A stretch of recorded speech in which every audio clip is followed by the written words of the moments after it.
Alrighty, good morning, everybody. It's 9 a.m. It's our August 26th IRC tag meeting, and I'll turn over to Angela to kick us off.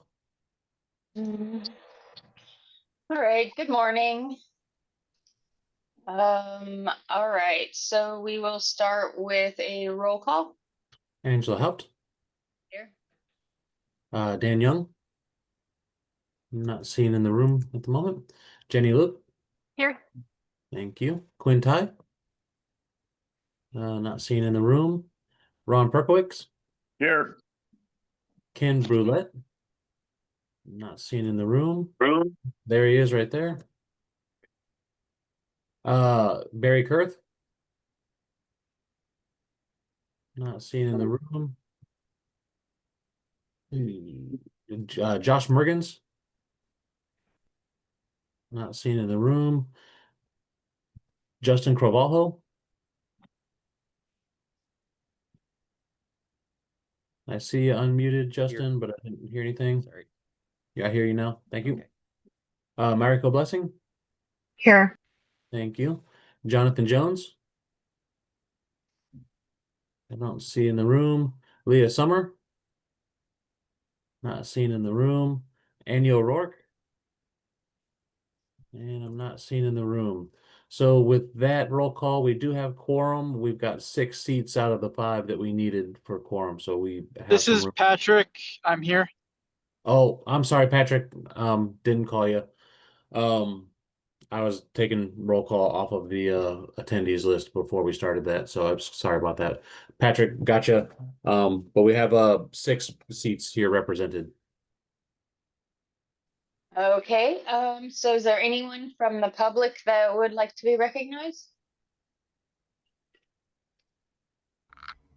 Hi, John Lang here from Washington Solar Energy Industry Association.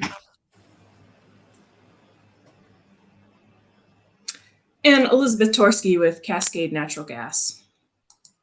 Okay, Lucas. Lucas Shattuck, City of Tacoma, speaking on the visitability appendix. Riley.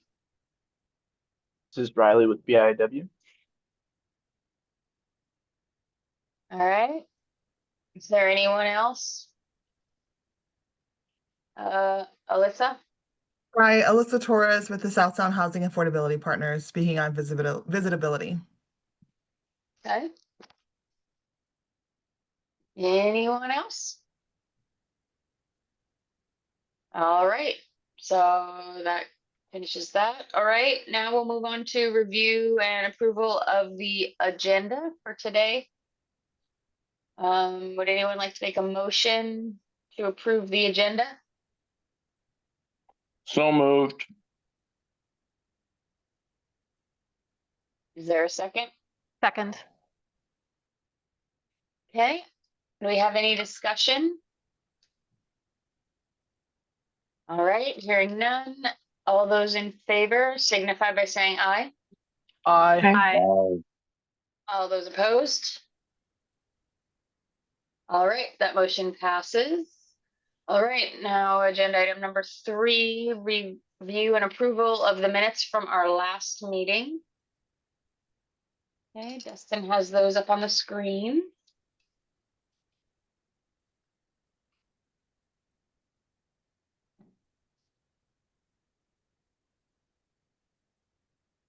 And that's the end of those.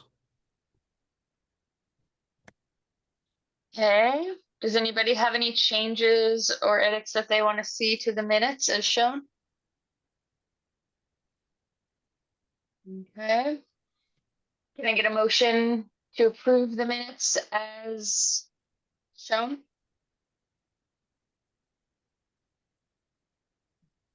So moved. Second. All right, we have a motion and a second. Is there any discussion on the minutes? All right, hearing none. All those in favor signify by saying aye. Aye. Aye. Those opposed?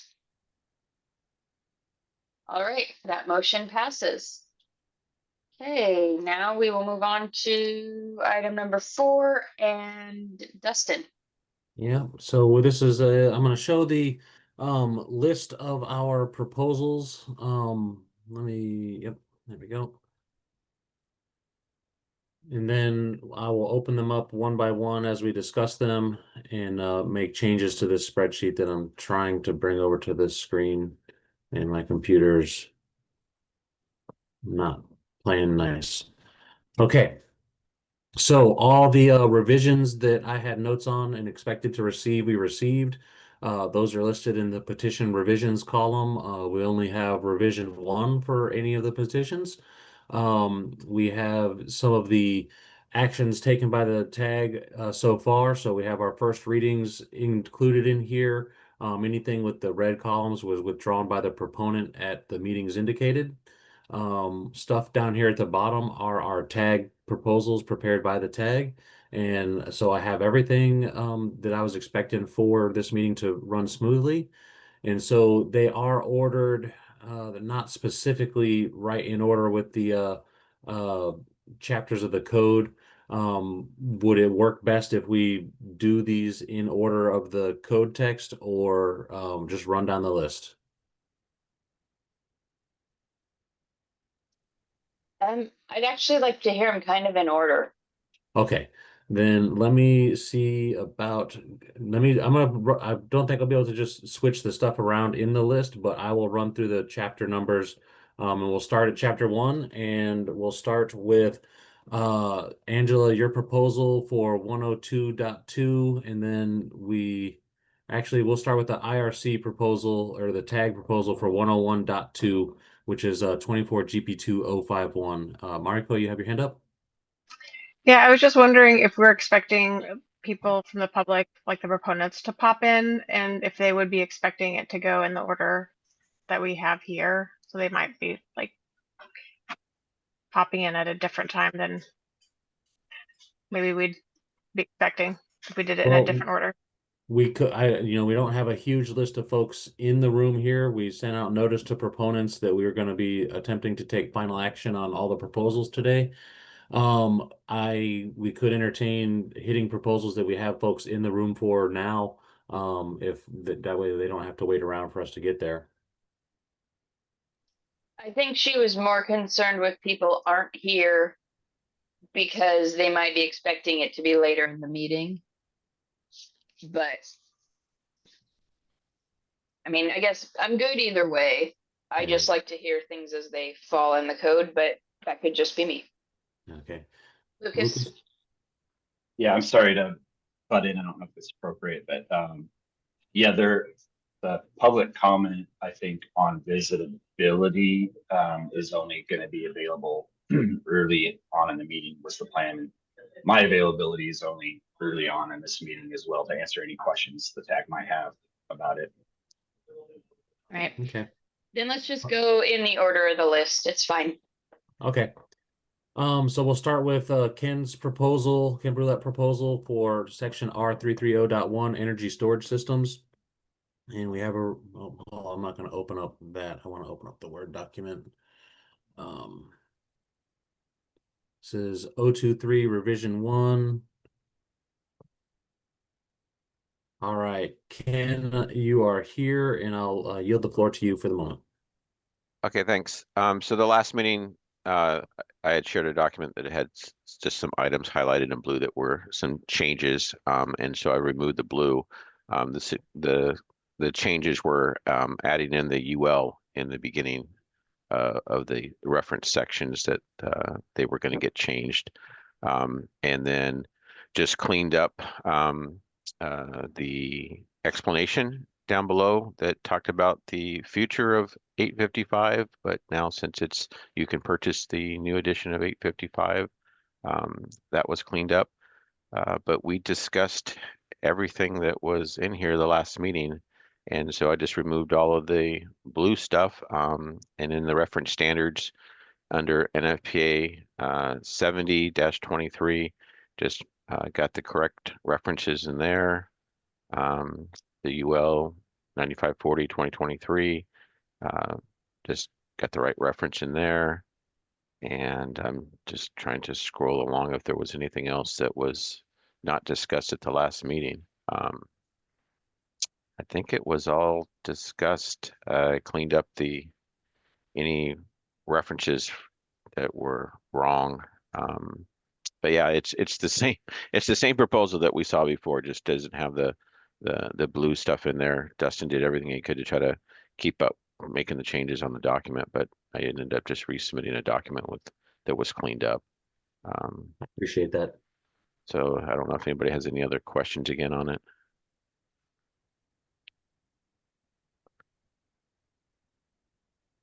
Try not to take as much time up as I did last time. Patrick, you have your hand up?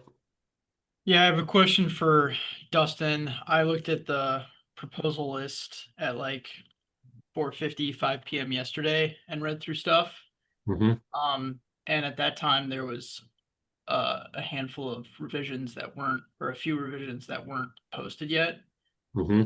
Did you post some of these revisions like late last night? Not late last night, but maybe right at the end of the day. So we had our meeting in the morning, had some cleanup after that, and these some of these revisions came in trickling in throughout the day. I got the two from Ken yesterday. They came in the morning during the meeting that we were having. And so some of these revisions did get posted yesterday, yes. Okay. Is there anyone from the public that has any concerns with this? Because if we need to, we can postpone it for the next meeting.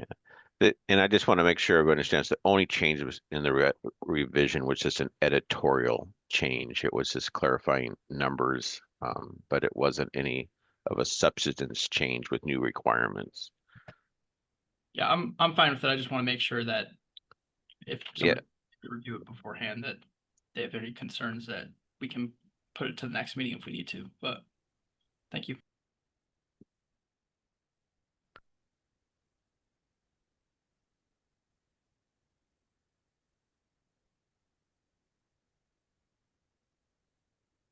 All right. So if there's no concerns being raised and no questions for Ken, believe that we are in a position for a motion for a recommendation on this proposal.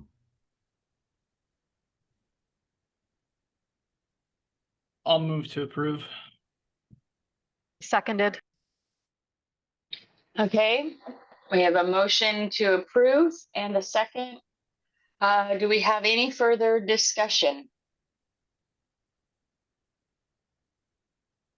All right, seeing no hands, all those in favor signify by saying aye. Aye. Aye. Okay. Do we have any opposed? All right. So we're not going to discuss at all the finance, right? Oh, I did want to touch base on that as well. Give me 2 moments to pop that back up. So, getting down here, This- Ken, yeah. on the economic impact portion of this, you have this is all editorial in nature. The content of this proposal doesn't bring any cost by your analysis there. Exactly. Yeah, it's just an editorial and just correlates the requirements that were in 5154A. And again, it's kind of a, the 2024 code as written already has all of these requirements in here. I'm actually with the larger energy ratings that it's allowed, it, it actually reduces the cost down for somebody that would have had to have figured out a different way to get the amount of energy that they needed. It also, allows when you can't meet certain compliance issues, it gives a feasibility for in 330.6.1 gives a feasibility or practical problem solution for fire detection. So it's not increasing the cost. It's actually of what the base code has. So, but yeah, and I think at the meeting yesterday, this wasn't brought up as, it wasn't an issue with the work group. So Um, yeah, that's pretty much all I have to say about that. That, Okay. yeah. Well, I appreciate that. Ken, any other questions for Ken before we move on? All right, seeing none. That one will come with the recommendation for, oh, I'm gonna pull this there. Hey Dustin, this is Quinn here. I just showed up about All right, four thank you, minutes ago. Quinn.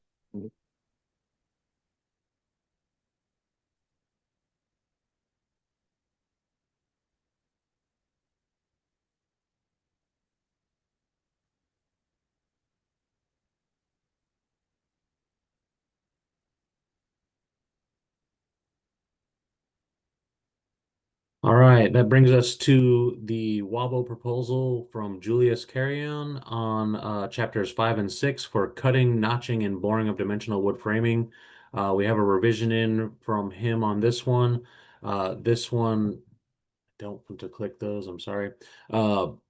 Needed some work on the graphics that are in there, and so staff can work with ICC to get those shaped up, and then there was a little bit of language change in there. And Julius, I see you on. Let me get this popped open real quick. Alrighty. Yeah. Julius. I only did a very minimal change in section 602 down. I think one committee member suggested the word holes in, oh, right there. Notches and holes shall not be closer than 2 inches. Our original proposal was notches and bore. So that's the only change in from the original proposal. And as Dustin mentioned, the figures will be coordinated with ICC. We don't have a CAD department in our office to professionally edit the IRC figures, but if this gets approved, we'll try to coordinate it with ICC. Yeah. And Julius, I did go through here and try to clean up some of these figures a little bit. It's not a professional edit, but I think that we got this cleaned up in there. Okay. And then for the top or the next figure, they got the same one in there. Right. And the top, I created another one of these and tried to clarify that spacing there. Thanks, Dustin. Yeah, perfect. You're welcome. Angela? I was just gonna say in those, in the lower figures that you did the edit where you got rid of the red, we want to make sure that the hole that that's pointing to is also removed. Okay. Let me see here.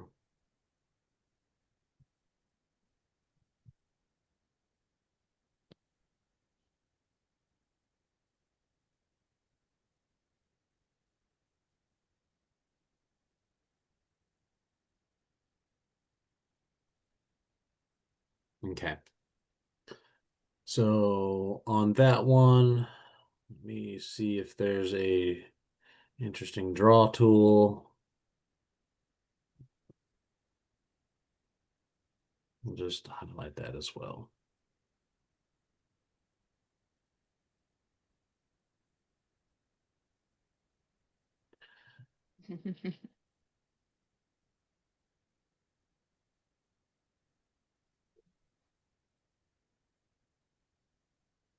And so I'll be saving that as R2 in here. And I'll get that up on the other one as well.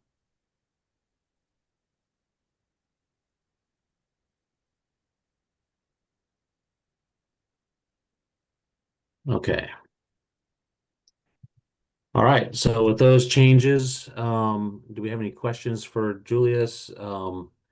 I guess my question would be on the economic impact. We have no, and I do agree with your statement that it's clarifying the application of the code and shouldn't bring any new cost for how you do holes. It doesn't seem to change that very much.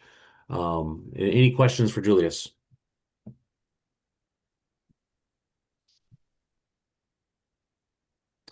All right, if there's no questions, then we're in a position for a motion on this proposal.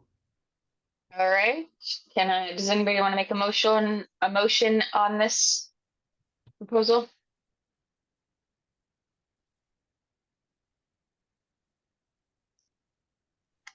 Motion is- to approve. This is Quinn. I'll second it. Yeah. Do we have any discussion? All right, seeing no hands, all those in favor signify by saying aye. Aye. Aye. And those opposed? All right, that motion passed and this proposal will go forward with the tag suggesting approval.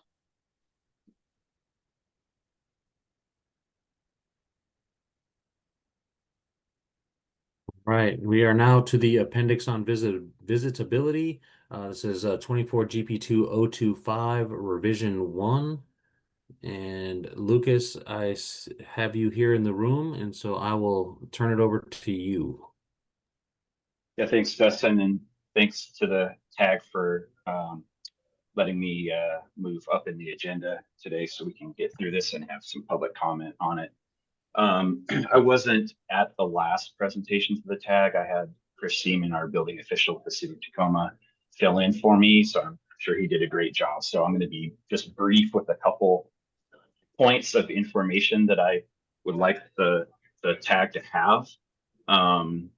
First, this is an optional appendix that we're suggesting, and we did, responding to the tag's comments, we did add a revision to the proposal. And I don't know if we're showing that here or not, Dustin. It wasn't a substantive modification, but what we added was language for this being an optional appendix that a jurisdiction could. There you are. Yeah, it's highlighted. Thank you. So the highlighted in yellow is the amendments we added since the tag looked at this last time. The reason for this is, that I'm proposing this is really a supply and demand issue where there's an increase in different housing types being built, and there's an increase in the amount of folks who would benefit from light accessibility requirements. So this would allow a jurisdiction to adopt this, and again, this is pointing to a standard which already exists in the ANSI for a type C unit. I'm happy to go over what those standards are, but it's just important to know we're not proposing a new standard. We're merely just proposing the ability to point to a standard. So that's what this appendix is. The IRC has many appendices. Jurisdictions would be, allowed to, when they adopt the IRC, they'd be able to cherry pick the appendices that they want to adopt with the code. I think the IRC is up to like north of 30 different appendices. So this would be one that you could adopt. This is in direct response to both recognizing, the evidence of federal legislation, including the Inclusive Home Design Act and Fair Housing Act, which require visitable features. Also, reports by the U.S. Census, which indicate that approximately 20% of Americans will have some sort of disability that these standards would help provide access to their homes, aging in place, universal, et cetera. And then also state legislation with House Bill 1110, together with the Washington State Growth Management Act, they actually require, the language in the House Bill, for example, is that they charge local jurisdictions to establish anti-displacement policies and implement regulations to address displacement and exclusion of housing. And that House Bill is basically our middle housing House Bill. If you know anything about that House Bill, it's requiring most cities not have any one unit, single family unit zoning anywhere in their cities, but instead would have, at least 4 or at least 6, depending on the zoning. And we're starting to see, cottage housing, multiple duplexes, etc. So one of the unintended consequences there for this middle housing is that you could, for example, have 10 duplexes on a site, total of 20 units, and not have, any accessibility feature at all. So you'd create 20 new housing units without people being able to age in place or visit or access or use. So that's why we proposed, this appendices. And I think with that, I'll yield my time to any other public comment or any questions that the tag has.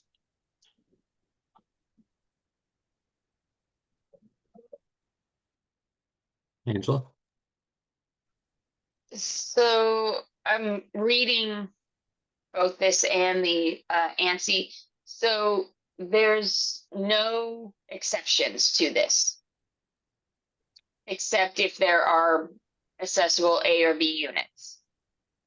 So Yeah, so if a building needs to have stairs, they can't build it.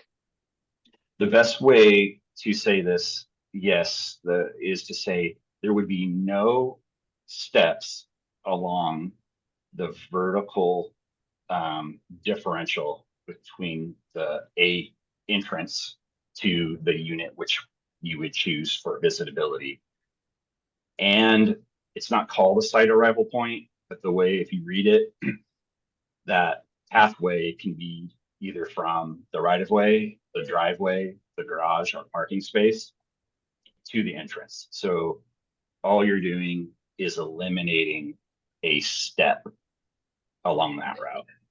Well, or a group of stairs. So the cost on this could be massive. I mean, if they've got like 4 or 5 steps to get into the entrance of a building, normally I'm trying to figure into basically let's say they have, did you get out of A and B units on like townhouses? Yes. Because they could all have, say, 5 stairs, and building a ramp is not necessarily feasible, and the code does not allow lifts or things like that for new construction. This would allow the lift, but Then yes, where does it say that? Okay, so yes, townhouses where you have a stoop or a high floor plate above surrounding grade is the most challenging, I would say. So if a jurisdiction adopted this appendices, a developer building, say a 6-unit townhouse with the floor plate high above grade would need to figure out a way to provide an entrance that eliminates a step. The ways that you can do that are with a lift, and I believe it tells you can use a lift in the standard in chapter 11 of the ANSI, where it talks about the type C units. It tells you that under the section for circulation path and the components that it would have. So it says you would either have a walking surface that's not steeper than 1 in 20.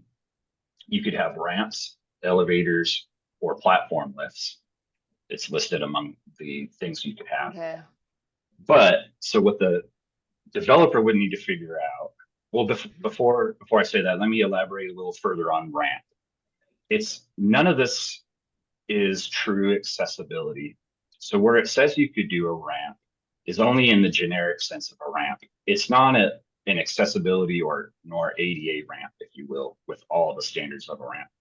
For example, you go down further in the code. By the way, this section of code is only like a page long.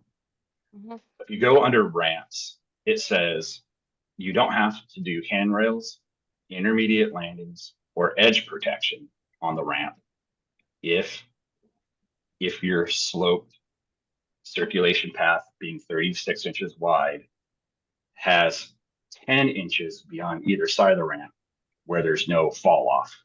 So it could be dirt, it could be gravel on either side of the 36-inch paved slope.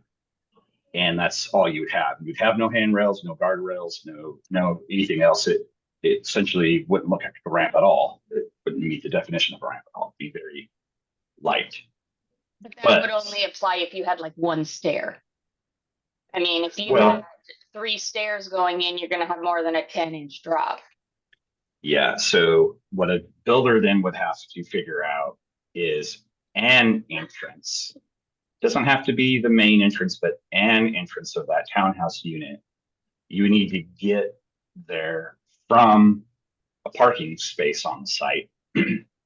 Your driveway can be, there's no limit to what your driveway, or there's no limit per se, how your driveway would slope or what elevation your parking was at. But you would need to get from there to an entrance without a vertical step. Yes. Okay, so this would most dramatically affect townhouses as well as the new multiplex structures that we are putting in to the code Yes. for if the building doesn't have an elevator in it. Yeah. Yeah. And the platform lift that it would allow is far less expensive than a full-on ramp as well. What's the cost of a platform lift? I permitted one recently at a bakery, and the information I got from the builder was that it was $3,000. Just for the equipment? I'm assuming they didn't include, the cost of labor installation. I'm assuming yes, just for the purchase of the ramp or the lift. Okay.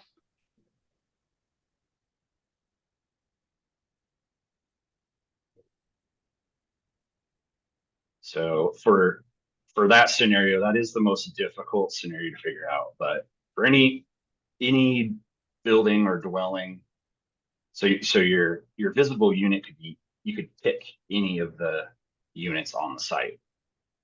So you obviously pick the easiest one to do, and then you would pick the entrance that's easiest to conform to. For non-townhouses or for townhouses built slab on grade, most townhouses have the garage within the bottom floor of the townhouse, which is obviously slab on grade. So you could just pull right into your townhouse garage or your townhouse driveway and just pass through a door into, as long as you have at least 70 square feet of habitable space on that same level as the garage, there's no need for a ramp or step or anything. There would essentially be zero expense in that scenario for that type of townhouse with parking.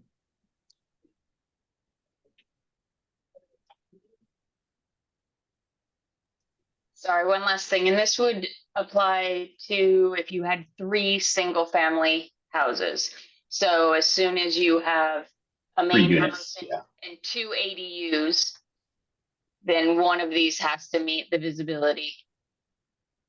Yes, whenever you have 3 or more dwelling or sleeping units on a site. Okay.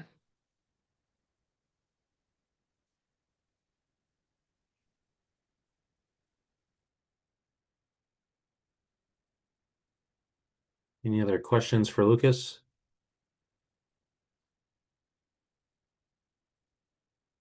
I think Jen, go ahead.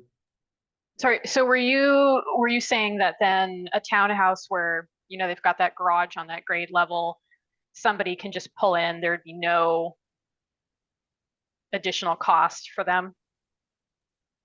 Yes, that's correct. So, but the circulation path requires certain spaces. So it says the entrance level shall include a toilet room or bathroom and a habitable space. So it Yes. seems like that would then change the design of that townhouse. Yes, there is an exception for the restroom. And this is, so the exception to the restroom is, I believe it's when you have less than, I'll have to pull up the standard in the ANSI, but I believe it's when you have less than 120 square feet on that level, you don't need to shoehorn in a restroom, but you do need to have at least 70 square feet of, you have to have at least one habitable room on that level. Say in the scenario where you have the garage on the bottom level of a townhouse, it couldn't be 100% garage or 100% non-habitable space on that level. You would need to have one habitable room on that level. The IRC requires at least 70 square feet. So it's 70 square feet down there. Okay, and so I'm just trying to understand the point. So then, I guess, so somebody that has a broken leg or is the person that this is supposed to help with, they would stay on that level. Yes, so it's and not go. Okay, but there would be no kitchen. No, they wouldn't need access to the kitchen or the bathroom unless you have a kitchen and bathroom on that level. And the code does not require that you have a kitchen or bathroom on that level. It per se, or to begin with, it does require access to a toilet room if you have more than one minimal habitable room down there. You have more than 70 square feet, or I think it's 120 actually. I can yeah, it's 120. Yeah. Okay, thanks. I'm okay. Yeah. Ken?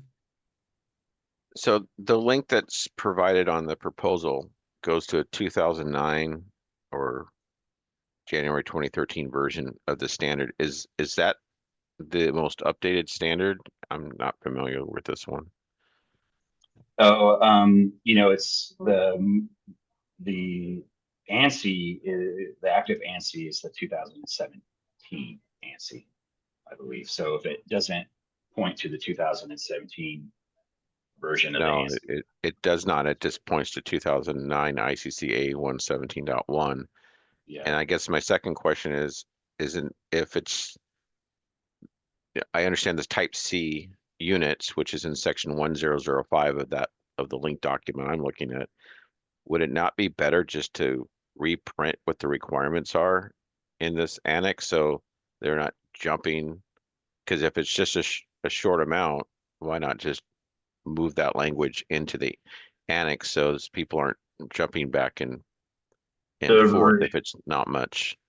Yeah, the reason that we're just pointing at the ANSI from the appendices is we were given that advice to modify the IRC, as you're endeavoring right now, requires going through the whole state process and so forth, and it would require that the standard be embedded in the code, and there was advantage to doing it this way to make it an optional appendices that the jurisdiction could adopt. And then we're not in the business of modifying the ANSI standard, so we wouldn't want to pull the standard into the IRC where we could change it and get it out of sync with the ANSI, which goes on a totally different track and is adopted under a totally different schedule.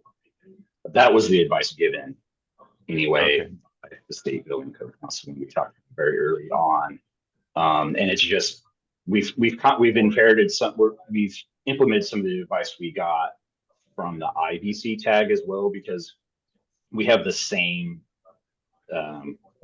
proposal going parallel to this, which we got IBC tag approval for, which would affect IBC buildings as well. Okay, but in that proposal was the link to the older version? I'm just trying to make sure I'm looking at the right version, because it's kind of hard to. Yeah, apologies for that. This could have been going off of an old document. This started a long time ago. And in the meantime, we've adopted the 2017 ANSI, and that's what we're intended to adopt, both the IBC version of this and the IRC version of this. And that would change the chapter to chapter 11, section 1105 of the 2017 ANSI. Okay. All right, and it's including the supplement? The 2017? Yes. Okay. So you just have to put in the right link to the ICC website that has Yeah, that. Yeah, I believe it's a broken link. Okay. Because let me just make sure I get this straight. You're referencing that standard, but you're only applying the type C unit provisions, not the entire Yes. standard. Okay. Yeah, just the type C. Just like how the IBC already points to type A and B units in the same chapter. All right. So that's why I was just okay. Got it. All right. Thanks. Angela? Yeah, I mean, copying, pasting the standard language in freezes it in place versus, I mean, it's the same reason we reference standards in the rest of the code too, is as that standard gets updated or changed in things, we don't want to have to go back and basically check all over the code to see where we've inserted the language versus just reference that standard. So, I mean, this is just good code application or standard application kind of for this as far as that.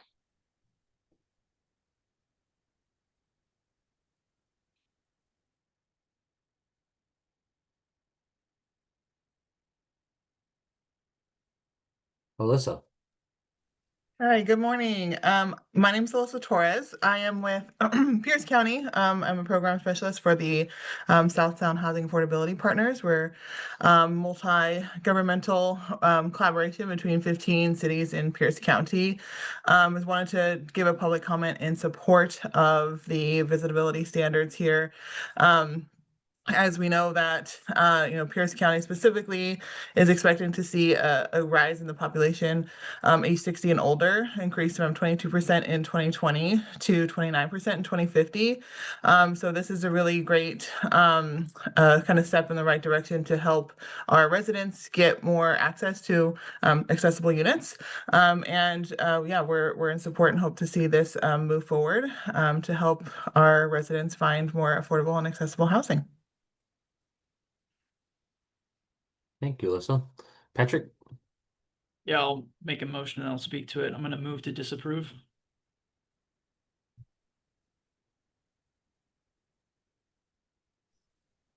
Do we have a second for that motion?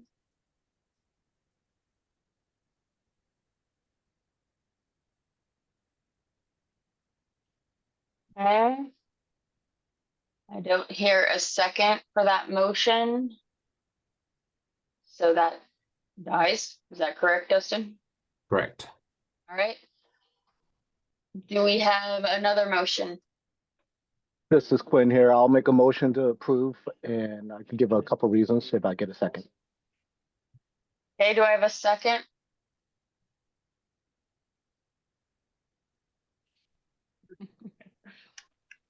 I think I'm maybe okay seconding it, but I did have some more comments on No, yeah, we'll still have discussion. this. Okay. Okay. I don't, and I guess my comments would be like there are some edits I would want made. So I don't, does that work under Quinn's? I mean, If it we're could be going part to- of the discussion, yeah. Yeah, but then we'll have to make sure if the edits are friendly amendments or Yeah. they have to be voted on separately. So I don't know if maybe we want to discuss those before we do the motion. Yeah, go ahead, Dustin? Marika. Did you withdraw Sure. your motion, Quinn? I want to hear what her comments were. Do you withdraw your motion for the moment? For the moment, correct. So basically the main thing that I wanted to, well, I had a few things, but probably the main thing would be in section Q 103, type C visible units. I would recommend matching the way that we sort of phrase this with how we do it in the IBC for the, like R2s. So my suggestion would be something along the lines of, for sites with 3 or more new dwelling units or sleeping units, 5% but not less than 1 of the units shall be a type C visible unit, which that sort of like matches how the IBC says that. So that would replace and then commas around the but not less than 1.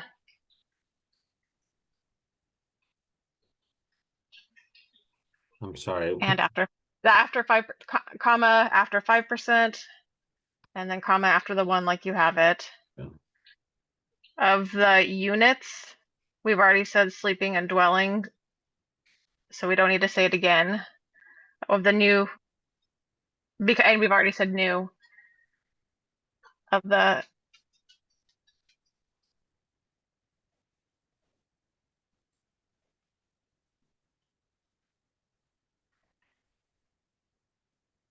and then delete and sleep. Delete and sleeping units, and also delete, actually, shall be units. Delete everything. Also delete provided in a development, but not less than 1.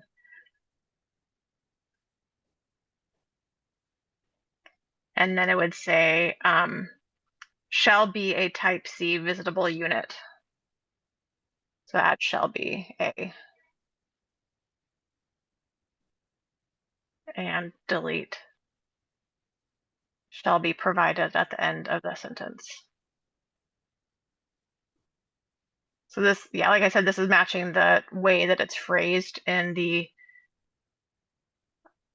IBC. And then also at the second sentence there, replace type C units at the end. Or wait, sorry. So the IBC also for this says before type C, it would say units and the required number of.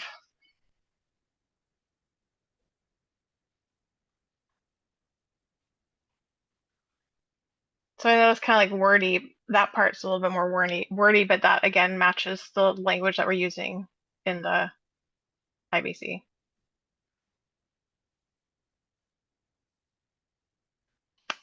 I think the question now is the proponent okay with these changes? Yeah, that makes a lot of sense. Patrick? Yeah, thank you. I'll start by saying, I strongly support following all accessibility laws that are applicable to the codes, but this is not required. And the intent of recent legislation at the state level is to increase housing supply and lower costs. 80% of Washingtonians cannot afford a median priced home right now. That is massive. Tons of renters struggle to be able to afford rent and other necessary expenses, let alone save money to be able to afford to buy a house or for medical care. And, so I appreciate what we're trying to do here, but in terms of the cost benefit analysis, this is going to increase costs. It's going to decrease design flexibility. And in some cases, you're talking about, okay, so somebody with accessibility issues might be able to visit the unit, but there might not be a bathroom available. So I'm not seeing, like, for the amount of cost it's going to increase, the amount of design it's going to affect, I'm not seeing a huge benefit to accessibility here. And then when I look at just the behemoth of a crisis we have in terms of housing affordability, I am not in favor of approving this at a statewide level, even though it's optional, because I don't want jurisdictions to think that, well, the State Building Code Council approved it, so it must be okay. It must be like it's not going to cost a lot because they have their APA concerns and all of that. So I think this code cycle, we need to be looking at every single thing we can. And I think we've done a few things across the codes that are going to lower construction costs without affecting life safety, without affecting fire safety, without negatively impacting energy efficiency. And I think those are really good things. And I just think, even, you know, I think this is going to have a larger cost than what's cited on the form, and we've talked about that. But I just really don't think we should be adding anything that's not absolutely necessary that's going to increase costs right now. Like the housing crisis needs to be like a major concern on the forefront outside of life or fire safety. So for those reasons, I am against approving this. Thank you. Quinn. I just want to address Pat's comments there. So the first thing is, Pat, you did recognize that this is an option, right? So, that's something that we all have to recognize, that this is optional. We have other appendices that we've adopted that State Building Code Council kind of allowed to be in the IRC that cities do not adopt. So I don't think by approving this to move forward that we're making a statement that cities have to adopt it because of other past practice that we've done with the appendices. The other thing is for cost, something to consider is that yes, the initial cost might be a little bit more, but imagine not having a visibility unit and then like Alyssa was saying, an elderly person who's on a fixed income tries to buy that and all of a sudden can't access their unit. And so then they would have to do a remodel that, a post-construction remodel would cost more than a pre-construction remodel. So we have to consider that aftermarket cost as well to the owner. So those are my comments to address what you just said, Pat. Go ahead, Patrick. Yeah. I mean, that's always a concern. Like after people move into a unit, things can happen that they may need to change for the personal circumstances. It's lower cost over the total system for have people to do that as needed than to have it be mandatory. And while it's optional statewide, once a jurisdiction adopts this, it's mandatory. There's no exceptions across their entire jurisdiction. And the benefit, they're not going to be able to live in that unit. It's just about, they might be able to have a friend come over and stay for potentially maybe an hour or two. So I'm not really seeing the big benefit there in terms of the cost. Thank you. Angela. I mean, I see both sides of this. I see why this would be a good thing. I know you guys talk about the being able to age in place and things. My only concern with that is that this isn't really that. If I was a developer, to get around this, I would basically have the garage, and then right outside the garage, you have a 70 square foot, sort of room on that level. And then stairs that go up to your second and third story for your actual units. 70 square feet, I mean, with no bathroom, kitchen or anything, doesn't make for aging in place. And so I guess that would be my only concern. And I know that's base code ANSI type C units. Says you can have a 70 square foot room, and if you do, that's all you have to have. So that's my only concern with it, is sort of the bang for your buck that you're kind of getting with this. But again, it's a minor concern. I just see that happening more with especially townhouses, is you're just going to get like a 70 square foot sort of vestibule-y looking sort of thing outside the mudroom, shall we say, outside the garage. But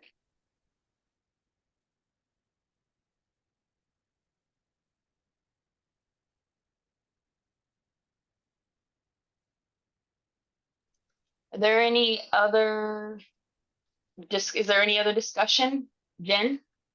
Yeah, I think I would like to see some examples of these sites that where it would apply, especially thinking about the upcoming middle housing. Because yeah, it does seem like you could find that kind of loophole or exception for townhouses. And then I have a hard time thinking about all of these units so independently.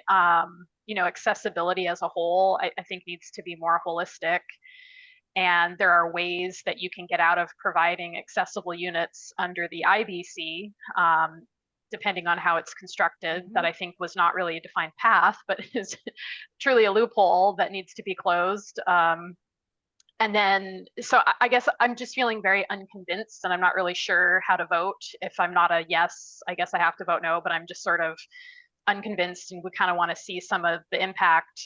If you have a site with with single family houses, does that now look, you know, different than the middle housing that we're sort of envisioning? And then for the language itself, we are saying to comply with provisions for type C units. Typically, we reference a specific section number. So I'm not sure if that was deliberate to not do that, but I'd like to see that. And then up above, there's like the purpose section. And I thought that in the first reading, we described that this didn't seem appropriate as code language. This is a little bit more like the about the appendix maybe section. And it includes some language that's really difficult to ever include in the code, and that's the word should. The word should has almost no benefit because you're basically saying you want them to do something, but it's not a requirement. So I guess I'm really not sure what the purpose of the purpose section is if it doesn't really just specify when it's required or not. Maybe this should be moved into more a narrative. And I think it would just be clear to say what's required and what's not required.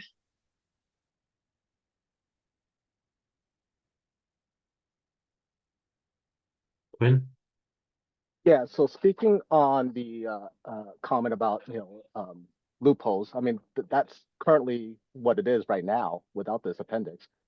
Developers have even come to me and said, yeah, we're doing this because this is a loophole. And what I mean by what they're doing is creating those examples that Lucas was saying, this 10 duplexes, designed out of the IRC, which creates 20 dwelling units on the site. And that's a loophole, right? Because instead of building a multi-family 20 dwelling unit apartment, they're just doing 10 structures that are IRC structures that are outside the IBC requirements for accessibility. So that's a loophole right now.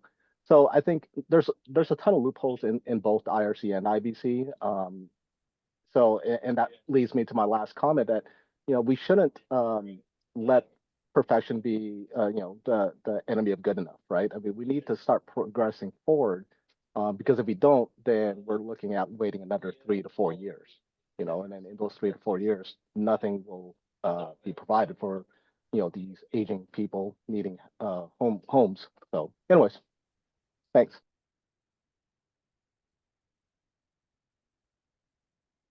Patrick?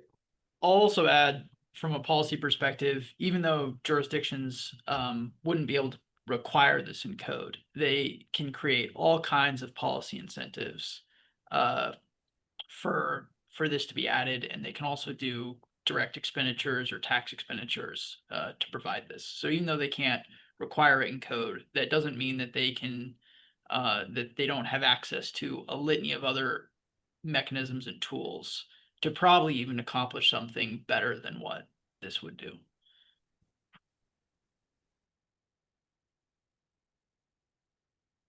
Lucas? I did have, I don't know if I'm able to share my screen, but if the Yeah, chat wanted go to ahead see and if you give me the request, I'll approve it. Oh, okay. Let me see. It'll be in the more button down there. It should be the share. Maybe I don't have the right window open.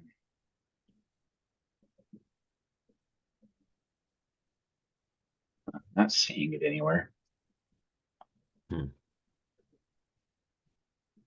When you changed your screen, I lost track of the share button. I did see it Oh, until you minimize your window or change your window. here, I'll reshare and see if that brings it back for you. Okay. Yeah, I see a share at the top. I guess go ahead and click it and see if it lets you share. And if it doesn't let you, it should pop something up on my screen. Yeah, it doesn't look like it's doing anything for me. Okay. What are you looking to show on screen? I did have some photos of an example where visibility could be provided. It's a site developed with some duplexes. Okay. You could email those to me and I could pop them up if they get here pretty quick. Okay, that'd be fantastic.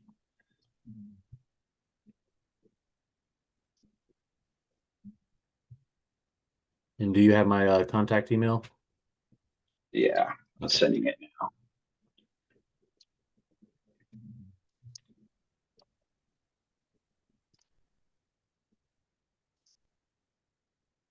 Angela? I just had a quick question. I was looking through the exceptions of the IBC for like 1108.7, which are the general exceptions for accessible A and B units. And one that kind of caught my eye was, flood hazard areas. You're required to elevate. You can't have, anything at grade. And there's no exceptions for like extreme cases like that. Correct? No matter what, you'd have to put some sort of lift in a waterway. I suppose for any exception that the tag felt was necessary could be added to the applicability portion of the appendices. Yeah. Okay. Quinn. Yeah, Angela, I was going to say, there's always that chapter 1 where, if it's infeasible, that the building official can just, make an exception type of thing. I don't think in chapter 1 it doesn't say infeasible. I think 1108.7.4 has site impracticality, but I don't think you get out of accessibility usually because of Infeasibility? in chapter 1 of the actual code. I'd have to double check. Yeah, because I think we have our, alternate methods and things, which I suppose maybe somebody could stretch it to that. I mean, I'm kind of bringing just little things, but yeah.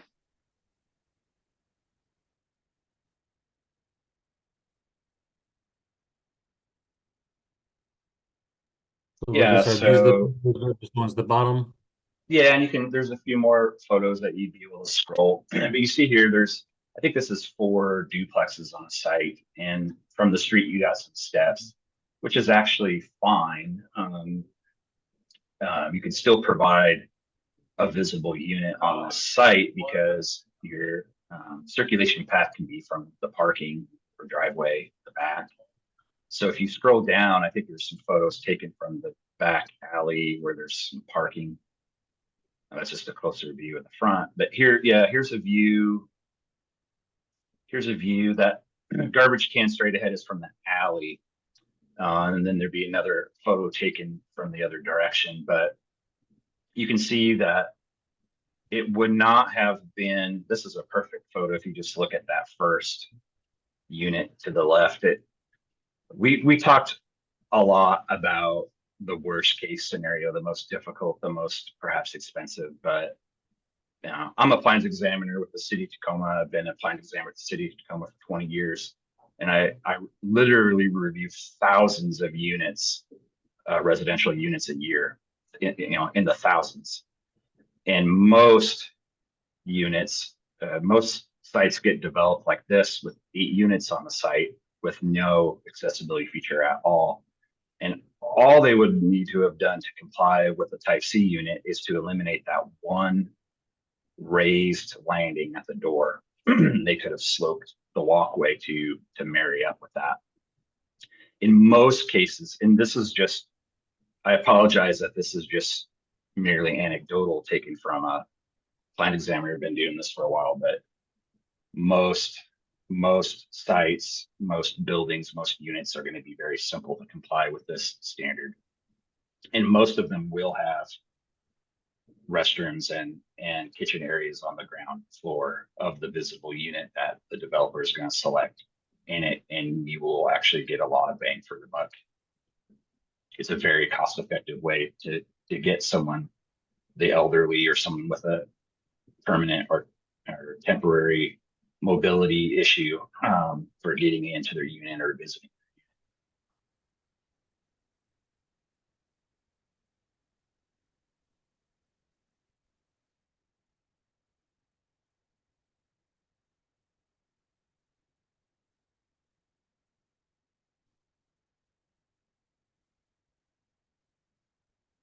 Anything else for Lucas?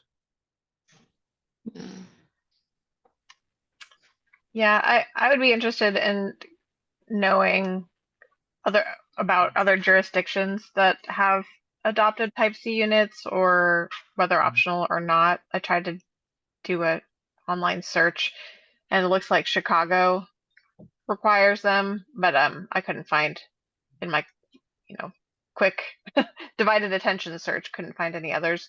But I'd be curious to see the language that's used by other jurisdictions and if they have any exceptions.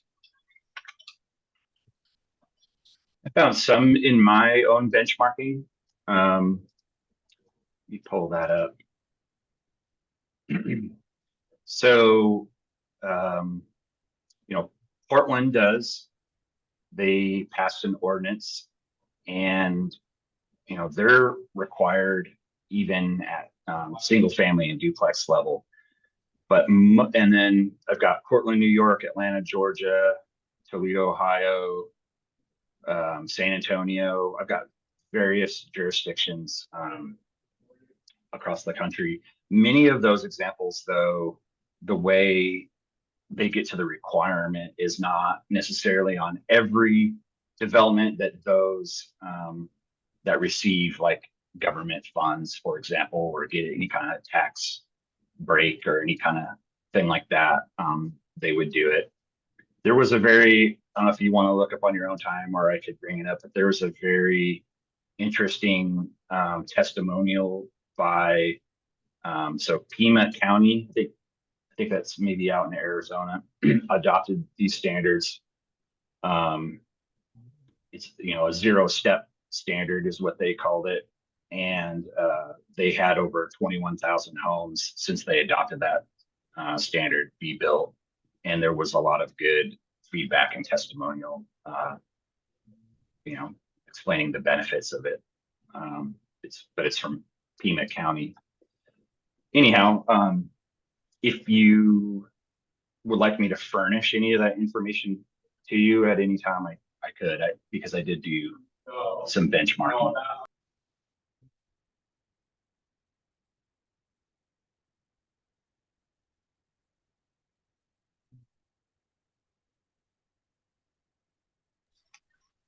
I don't know if I need it, but if anybody else wants it also.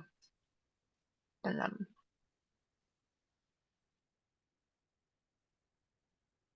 I guess Lucas, you could shoot that off to me and I can send it out to the full tag. Are we wanting to potentially table this proposal to review that additional information coming out until our next meeting, or what would we like to do here today with this one?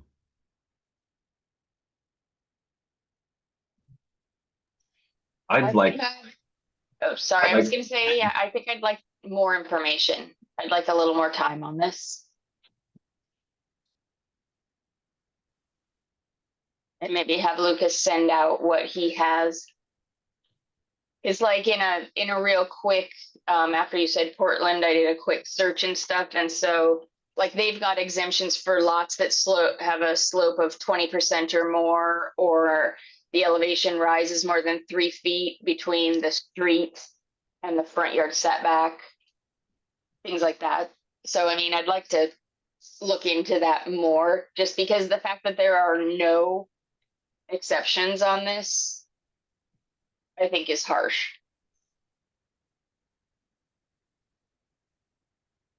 Is there any advice we could give back to Lucas on any changes that maybe would like to be seen by this group?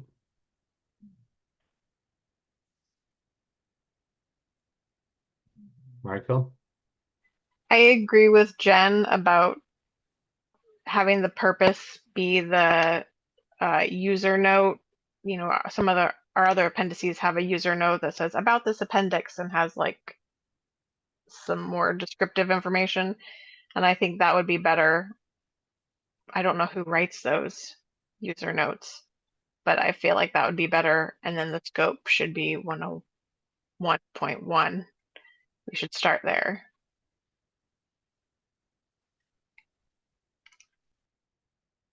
Jen?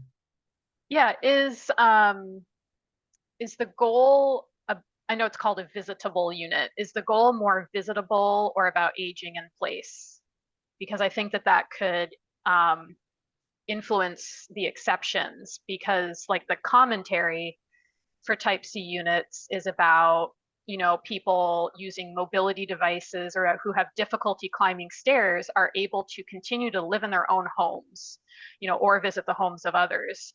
And so again, just going back to the townhouse example, it seems like it could make the site difficult, and really not accomplish much. To Angela's point, you know, now you just have a room and maybe a bathroom, but you still can't live there. You can't live there without a kitchen and stuff. I guess I'm just trying to figure out, do these make more sense in multifamily applications or single family, like where are they typically used? And how would this affect these different, you know, types of structures? You know, and yeah, just in order to sort of inform what possible exceptions.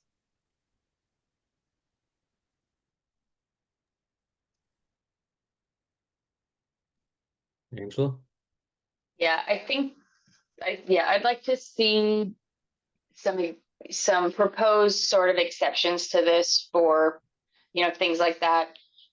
Because I mean, we see it in multifamily, even as soon as somebody buys this unit and they take out, say, the lift, there's nothing we can do about it and there's nothing illegal about it. It's at that point an existing building and we don't regulate the accessibility of it after that. So I guess I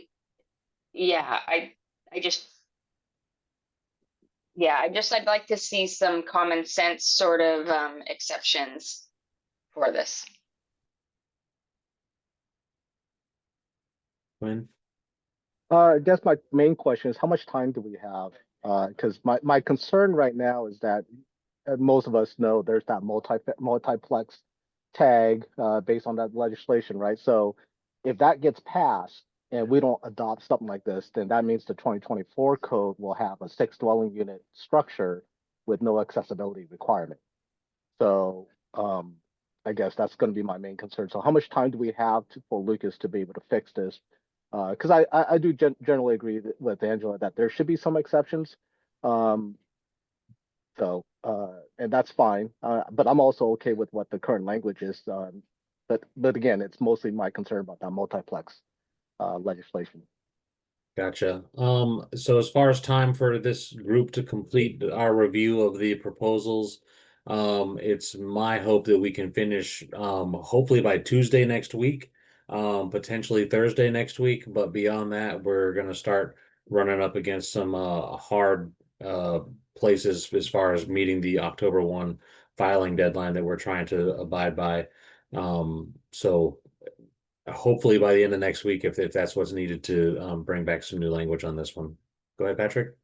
Yeah, sorry, I'm gonna disagree with you, Dustin. I think like if we don't finish this week, that massively increases the likelihood of like the code not meeting the deadline. I Because mean, there's ideally, yes, this week would work best, but you know, I'm trying to also, you know, give people time. If this needs to come back with some more language, I guess the options are bring back some additional language. I don't know what kind of time is needed for the folks to do that, but then you know, if the options bring back a revision, deny, or push forward to comments what we have in front of us today. And Lucas? I can get some language put together for some sort of exception for, something similar to like what Portland has. And it would be sort of like a townhouse exception, if you will. That would be pretty easy, just full transparency. I wanted to make an attempt without exceptions, kind of anticipating that there could be suggestions for that. This isn't, your comments are very good comments. They're not like I haven't thought of this already and felt sort of the same way on, but also I just want to point out that the reason I came in kind of like bare without added exceptions was because if you look at the code requirements, there's kind of like exception baked in to the requirements. There's so many exceptions in there and a lot of flexibility to interpret what it's asking for. And then also with the appendices just being optional for the jurisdiction. But I think if we also add, I guess I'm calling it a townhouse exception for when it, when the floor is high above grade or where the grade is really steep, if we get something there, that would just make it even simpler and hopefully even more cost effective. But just keep in mind that a lot of people are building townhouses, and what we want to do with, what we're charged to do by the state is to make sure that people, the elderly, people with mobility devices also have affordable homes and also have this housing choice that they're not limited into where they can live. So that's my final comment. I really appreciate your time. Thank you. So can you have something ready by the meeting on Thursday? Or actually kind of maybe by tomorrow so it could get posted? Yeah, if you're meeting this Thursday, I will get you something tomorrow. Okay. I'll provide all the background information that I pulled together when I was researching too. I got a spreadsheet that lists all these different jurisdictions with a link to their ordinances. And before we push off on this one, do we want to maintain these changes in 103? I would say that was a fix. Okay. So Lucas, I'm gonna take all these editing marks out of here and remove the language, and I'll send you this version. Okay.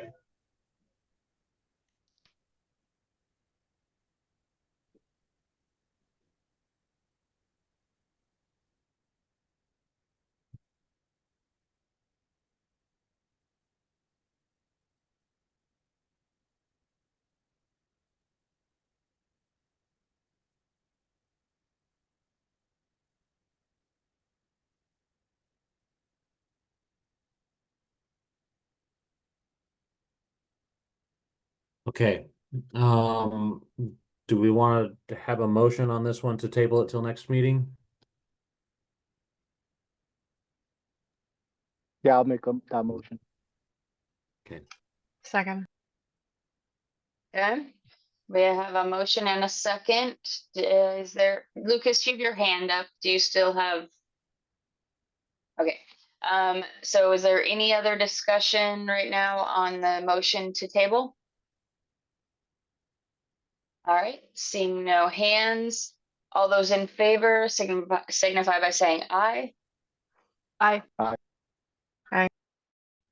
right, all those opposed? No.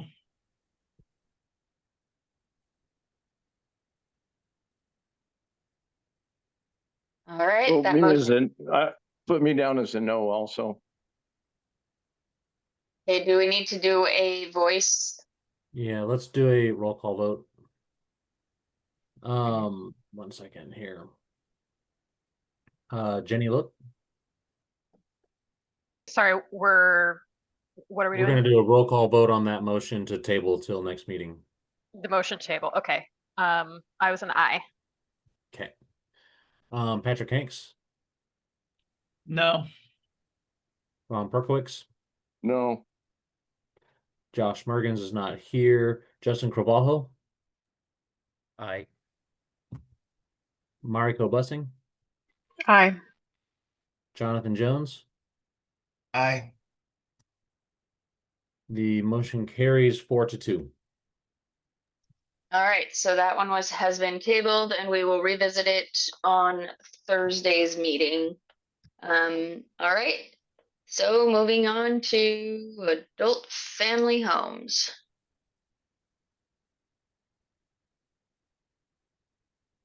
Okay.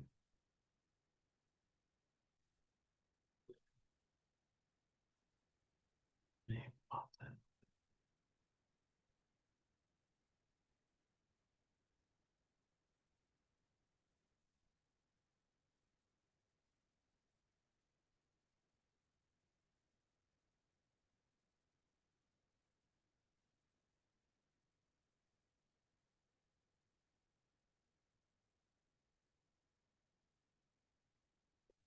All right, adult family homes. This is a Quinn proposal 026 revision 1.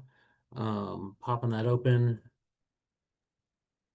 And Quinn, I give it off to you. All right, so basically I just took the feedback from the tag on the last meeting, made some changes to the language, service to more than 6 adults. So that way it leaves it open. That was the suggestion in case they ever change it from 8 to 9 to 10 or something like that. So that was I didn't mind that one. So it was just more of a cleanup of the language based on the feedback.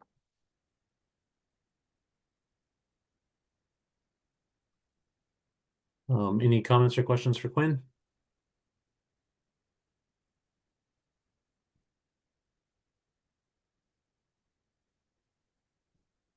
Seeing none, what would we like to do with this proposal? I'll make a motion to approve it. Second.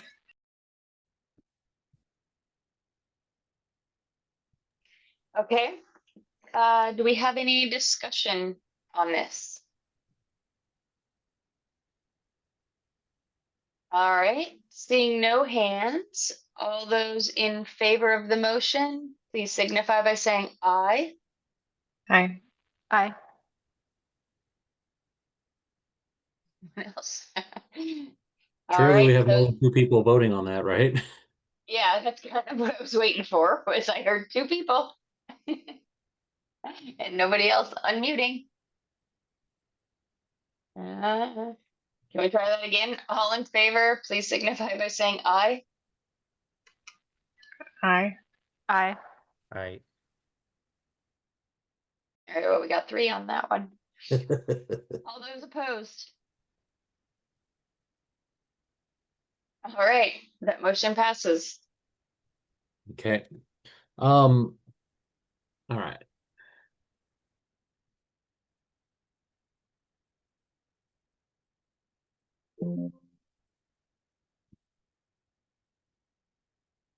All right, that brings us to the Justin Carvalho proposal for 102.7, the application of the fire code. This is 027 revision 1.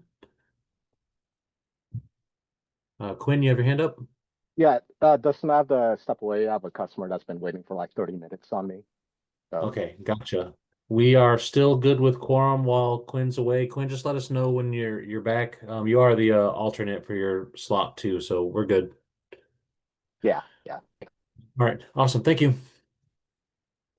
All right. Justin, are you with us and ready to talk about the changes made on this one? It's a pretty small one, if I recall correctly. Yeah. I have to step out at 10:30. I didn't want to have to rush through this if the tag thinks it's gonna take more time than that. Okay. Anybody in the group have questions for Justin, or should we table this one for the moment? Are you going to be able to come back, Justin? Not today, but I'll be here on Thursday. Okay. So I guess the question for the tag is there a lot of questions bubbling in there? And if there are, should we table it till Thursday? Patrick. Yeah, I mean, overall, I think it would be kind of helpful to have some pointers as to what parts of the IFC apply to residential structures. Been dealing with that as I go through the emergency petition before the council. But my concern with this is it's kind of like vague. It's not specific to any sections. So, I mean, if somebody really knows both codes, they probably know what it's talking about. But if somebody isn't as experienced with the IFC, it might be unclear as to what specific sections of the IFC apply. And I'm not sure if it's like a ton of sections, if we want to list all those. I don't have a perfect solution to it, but that's just one potential item I had. Jen? No, last time we spoke about it, I think we heard that this only applies where the fire code has been adopted specifically. But my comment was this would require it everywhere because it's just saying you need to comply with it. So I don't see that change made in the language to say, where the fire code has been adopted, then these things would apply. I still just philosophically I'm not sure I support it because, again, if we're going to list all of the potential codes, let's list them all and not just specify the fire code.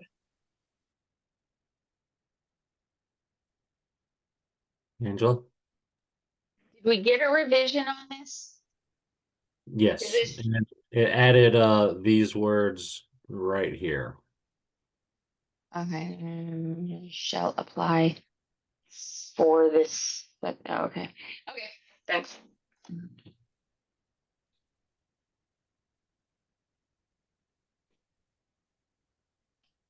Okay, so I guess, do we have a motion for this one? If we table this to the next meeting, Justin, are you interested in trying to come back with a revision? Yeah, there was some items in there. I took some notes based on your comments from the first reading and ultimately decided that some of them, like some of the things in there about saying where adopted, I couldn't find any examples of language like that being used elsewhere in the code. So I just didn't make that addition into there. But if it's something that the tag feels like it's going to need that extra clarification, then it's something that I could add in there, or ultimately, if that's the deal breaker, then yeah. But you can definitely make some of the changes or provide some reasoning as to why I either made some changes or didn't make some changes. Okay, great. I'll make a motion or move to table it to the next meeting.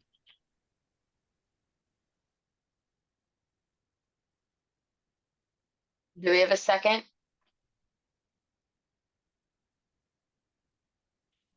Aye. I'll second. Okay. Jonathan? Okay, is there any more discussion on this motion? America? Yeah, I just want to make sure it's worth his time to do it. I think Jen, for example, talked about I don't think we need to have a pointer to the fire code because we're not doing that for all the other codes. And I kind of fall on the line of that too. So I'm not sure edits would be helpful for me. And I just kind of wanted to see where everyone else is at because I don't want to make him go through the effort of trying to get more specific on some of these requirements if folks aren't comfortable with it at all.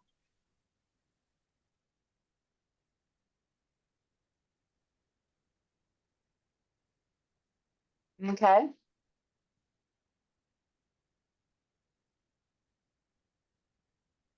All right. No, I don't see any more hands. So all those in favor of tabling this discussion until Thursday signify by saying aye. Aye. All right. And those opposed? Nay. Can I go ahead and do a roll call vote on that one since I essentially only heard two people voting? Great. On that one, Jenny Look, Nay. Patrick Hanks, Aye. Ron Perkowitz.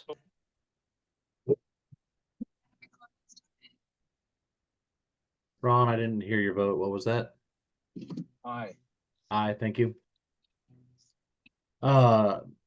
Justin Carvalho, Aye. Mariko Blessing, Aye. Jonathan Jones, Aye. alrighty, with that one, the motion carries 5-1. All right, so this will be tabled for Thursday meeting and we will look for another revision on that maybe. Yep. Alrighty, we are at 10:30, which is kind of our traditional break time. Is anybody in need of one?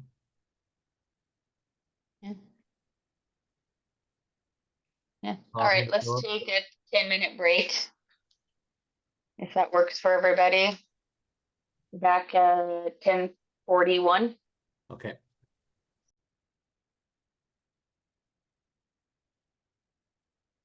Hey, welcome back. I hope everybody had a restful break. So we left off tabling number 027 till our next meeting on Thursday. And that brings us to proposal number 028, which comes to us. It looks like our contact is Micah Chappelle, sorry.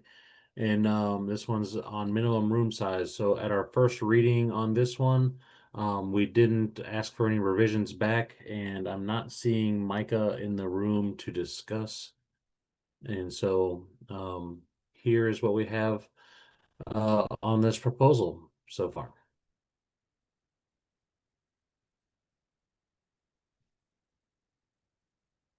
Is there any comments or discussion on this proposal, or do we want to do something with it right away?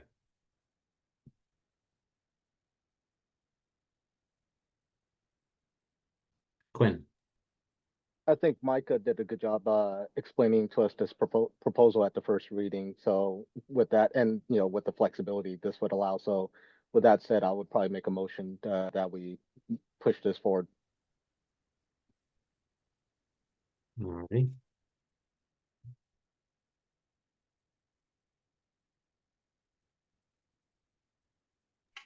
A second. All right, we have a motion and a second. Does anyone have any discussion on the motion? All right, seeing no hands, all those in favor, please signify by saying aye. Aye. Aye. Aye. And those opposed? All right, that motion passes.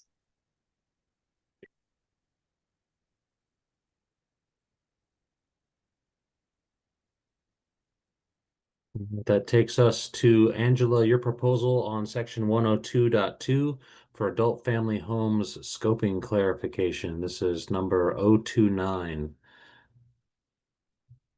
And on this one, we didn't ask for any revisions at the first reading as well. So here's number 029, and Angela, take her away. Okay, this is to provide some clarification to go along with an SBCC interpretation that we did earlier this year, last year, in regards to adult family homes and whether they require sprinklers. So I've removed it from the scope and put it created an additional item to the list of non-traditional IRC structures that can be constructed under this code. I think it's pretty straightforward, and the sprinkler requirement for the over 6 units has been added to, or per Quinn's proposal would be added into the adult family home section.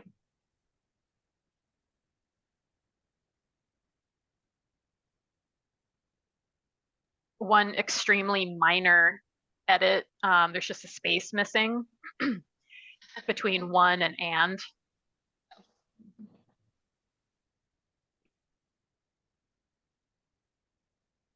Anybody have any heartburn if I don't save that as a revision to this document?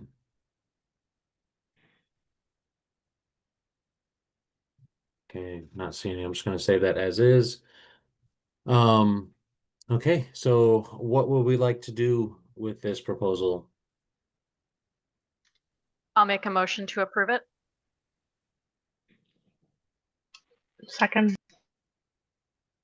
All right. Do we have any discussion on this proposal? All right, seeing no hands. All those in favor of the motion signify by saying aye. Aye. Aye. And those opposed? All right, that motion passes.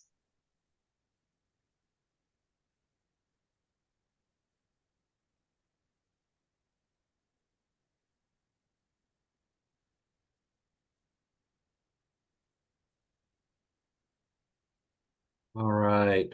Number 030 was withdrawn by the proponent at our 8/13 meeting. So that brings us to the next one from Angela, which is 031 on section R302.3.5 and is removing the stacked unit special requirement. Give me 2 seconds to open that one up.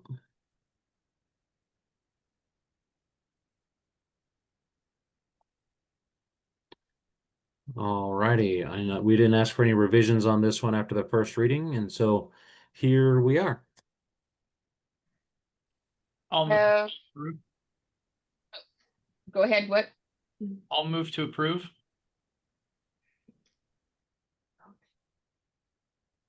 Second. All right. Is there any discussion on this one? All right, seeing no hands, those in favor of the motion, please signify by saying aye. Aye. Aye. And those opposed? All right, that motion passes.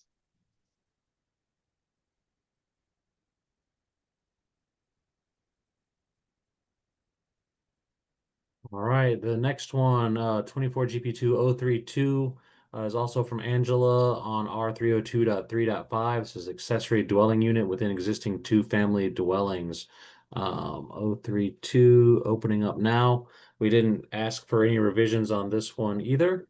And so here it is, Angela. I will let you take it away.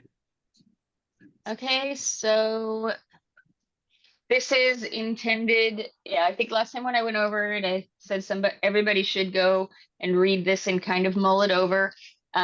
So this is to clarify what I thought the original intent of this exception was, which was basically to remove, was to allow for the addition of a second dwelling unit within an existing without having to provide the fire separation.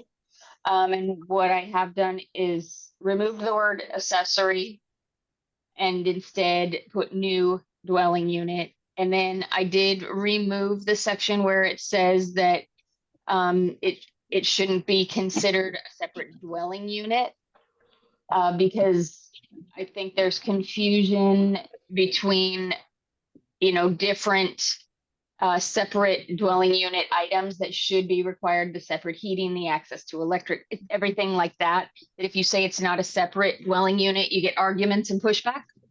And then the second part was in section R302.3.1, removing exception number 2 because it's just a repeat of the exception above, which already says you don't have to meet section R302.3.1. And then what was below that even, I think, there it was. Okay, and so then it again did the same cleanups for alteration, repairs, additions. And then in the smoke alarm interconnection, again, it removed the term accessory and added new and just some clarification. So that would be it on that one. All righty. Any comments or questions? Ron, during our break, you had some Yes, comment. so let me clarify first. Removing this exception is only in existing two-family dwellings. Existing one family dwellings. Okay, I'm going to And speak you're against. adding a second one. Okay, I am going to speak against this because most of the time ADUs are being added into an existing dwelling and are not really creating like a duplex effect. And if you go to, without repeating all the great things Patrick said about affordable housing, all the time we get questions about people wanting to create just a little ADU in their basement. And we have problems with heat ducts that are penetrating. You can't, separate them off. It's got one furnace that's heating the whole thing. You have maybe one power service with some penetrations. To achieve the 1 hour is very difficult. We just did one where the city said no, because as soon as you put the 1 hour, put a layer of sheetrock on the ceiling, it's now it's under the 7-foot ceiling height. So I think the exceptions need to stay. I don't know the benefit of deleting it. This didn't remove the exception.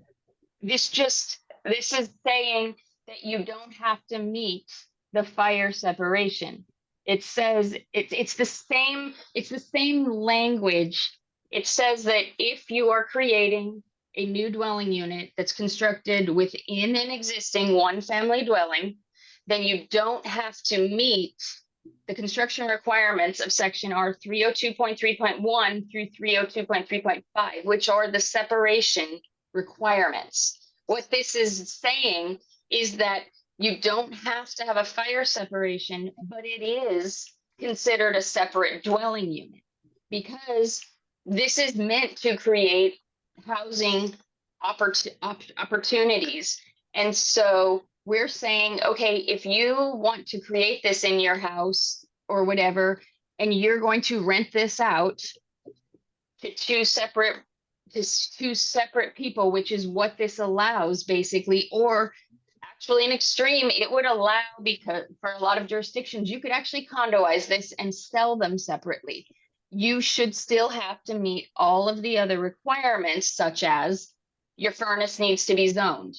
You need to have electrical that serves each unit. Each unit has to have access to their own electrical. They have to have access to their own heating, things like that. So all this did in this is one, it clarified that it's for one family dwellings versus being able to say add one of these in every townhouse in a strip of 10. That was something that I did intentionally on there. And then it also removes that says it's not a separate dwelling unit. So we're saying it does create a duplex, but the duplex is not required to have fire separation because that was the original intent, is just like you said, a lot of these, they're either a garage conversion or a basement conversion, and you can't practically add that 1 hour. But part of the confusion, I think, comes in when you say duplex, because most people think duplex are two mirrored units, either side by side or above and below. I'm just, and I guess maybe the code doesn't say duplex anywhere. The code says two family dwelling. And that's what it would be, is a two family dwelling that doesn't have a fire separation. And that's better than just saying that it's a single family dwelling with an ADU. The code does not define, there's no definition for an ADU in the code. Accessory structures for the IRC are defined as a structure that is subordinate and serves the first unit, which an ADU does not do. It is not accessory to the original unit. That's why I removed accessory and just put new dwelling unit. So basically this still allows, as long as you stay within your established footprint of the existing house, you can still create a second dwelling unit to create basically a 2-family dwelling, but you don't have to do an extreme alteration to provide the fire rating. But you're gonna run into conflict with zoning because now you've got a 2-family dwelling in a single-family residential zone. Where you can't 2-family have it- dwellings are allowed in 1-family dwelling zones for most zoning. And especially due to legislation that actually requires them to allow it. So the state says that they have to allow it. I'm still not comfortable with eliminating it. I'm sorry. So, And that's fine. you know, I haven't been I was convinced. just correcting, yeah. I understand your arguments and everything else, but I'm still opposed to eliminating the exceptions, right? Because I don't think it adds clarity. I think it adds confusion. I mean, we probably in the last 2 weeks have dealt with 2 or 3 of these where people are trying to get through to the cities as to what to do and what to ask. And yes, it is confusing, but I think it's going to be more confusing if we take out these exceptions. Quinn? Hey, Ron, so I think I'm getting a little confused on what you're saying because this is not getting rid of the exception. The exception is still there. That if you have an existing home, you can build a new dwelling unit in that existing home. So it still meets what you just indicated earlier that, you know, again, we have to stay and stay focused that this is all about existing homes. You could convert a basement, you convert an attic space into a separate dwelling unit. You just don't need to put the fire separation assemblies between them. That's all this is saying. That's it. You can still do it. And what Angela was saying is that state did pass legislation that cities can no longer disallow duplexes, the middle housing, right? Because in the past, you're right that there used to be single family zones only. That's gone. So just FYI. Yeah, and I agree with you. And I guess where I'm having the problem is eliminating the word accessory dwelling unit and calling it an additional dwelling unit. And you know, maybe it's just the old school planner in me that is having trouble with it.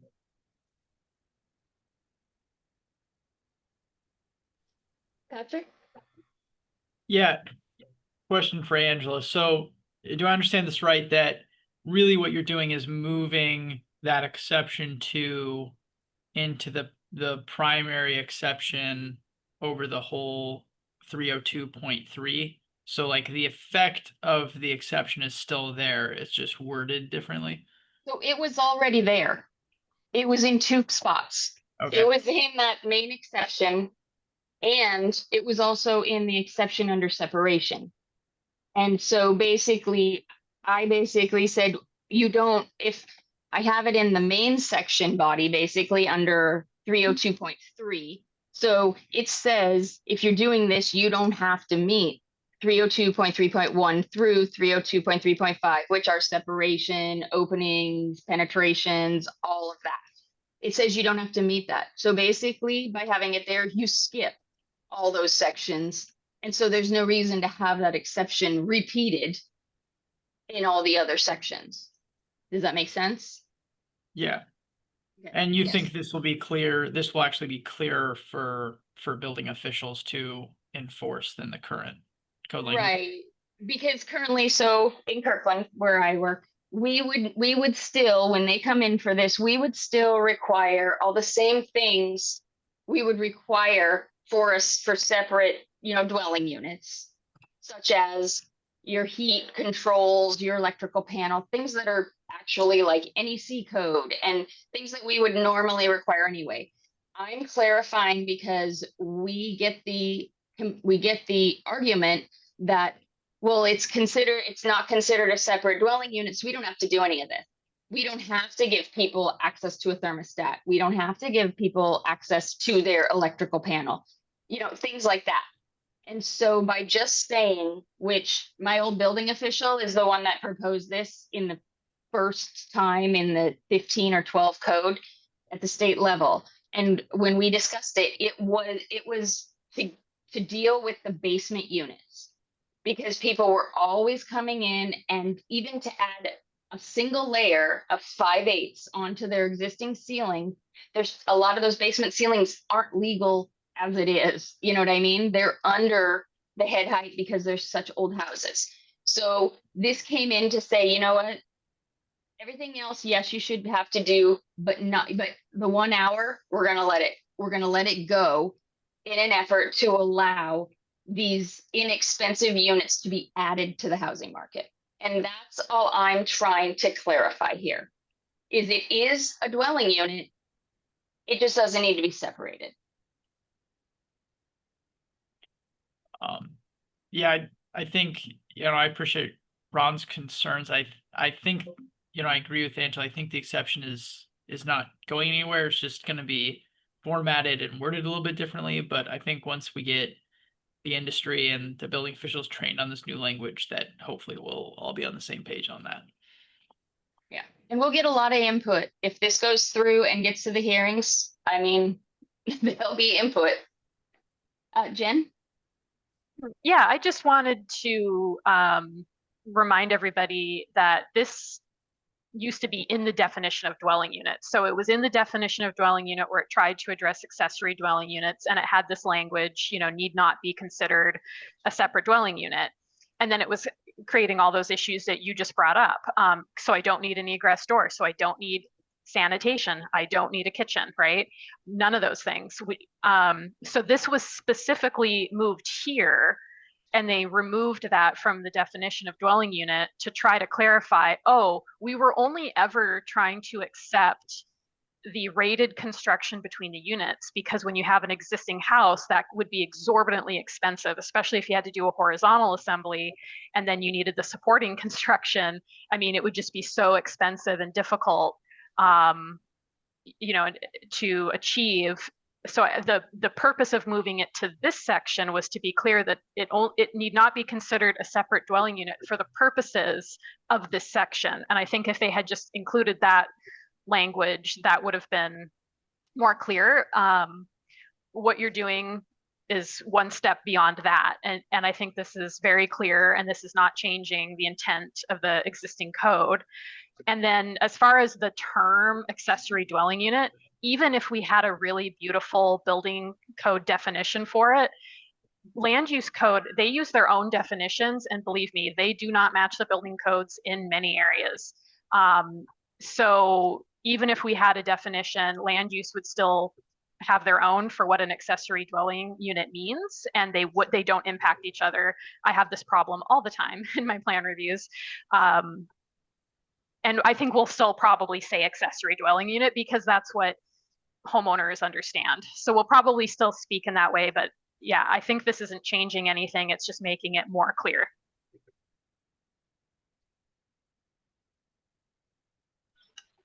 I was just going to say that I like it and I agree with all the positive things that have been said. Quinn? Just a minor thing, and this is just a pet peeve of mine, and I did reach out to ICC about this as well, but italicizing the words, like it's dwelling unit, you have it italicized, but then later on it's not, and then International Building Code needs to be italicized. That's just a personal pet peeve of mine when I'm going through these codes. No, I understand. I try. Cutting and pasting from the code is No, and I get it. These are like model language still. And they said if they were to italicize everything, over half the code would be italicized. Well, that'd be nice. But anyway. All right. Any other comments, concerns? Okay. Are we Motion to ready? approve. Okay, Second, if I can. all right. All right, so we have a motion and a second. Any more discussion? Quinn? Just a question for Dustin. I've always been confused. Since I'm an alternate, I can't vote, but I can make motions and second. I would have to double check on that one. I think that while you're here as a alternate, I'm not positive that you are allowed to make the motions as well. Okay. Okay. So So we we'll do another person to second then. Yeah, I was just looking into that as you brought it up, and I didn't have a chance to get a defined answer. I've been an alternate on the tag before, and I could only make motions or second when I was acting as the primary. Okay. Thanks. So let's run with that one, and so we'd be looking for a different second. Seconded. Thank you, Jen. Okay, we have a motion and a second. Is there any further discussion? All right. Seeing no hands, all those in favor signify by saying aye. Aye. And those opposed? This is Ron, and I'm gonna abstain. Okay. All right, so that motion passes. Righty.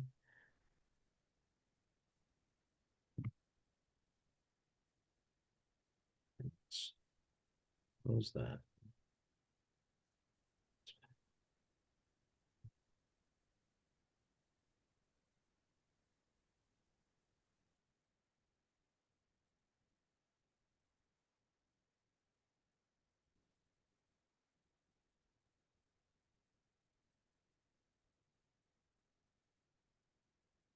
Okay, that brings us to the Riley Hellion proposal from BIAW, number 033 on section R301.2.2.1, the determination of seismic design categories. 2 seconds. We did get a revision on this one. And so Riley, I believe I saw you online, and I will turn it over to you. Thanks. Would you be able to, in addition, be able to pull up IBC section 1613.2? I think that'd make it more clear what I'm talking about with this. Could you give me that code section one more time and I'll pull it up? IBC section 1613.2. Okay, 1 second. Sure.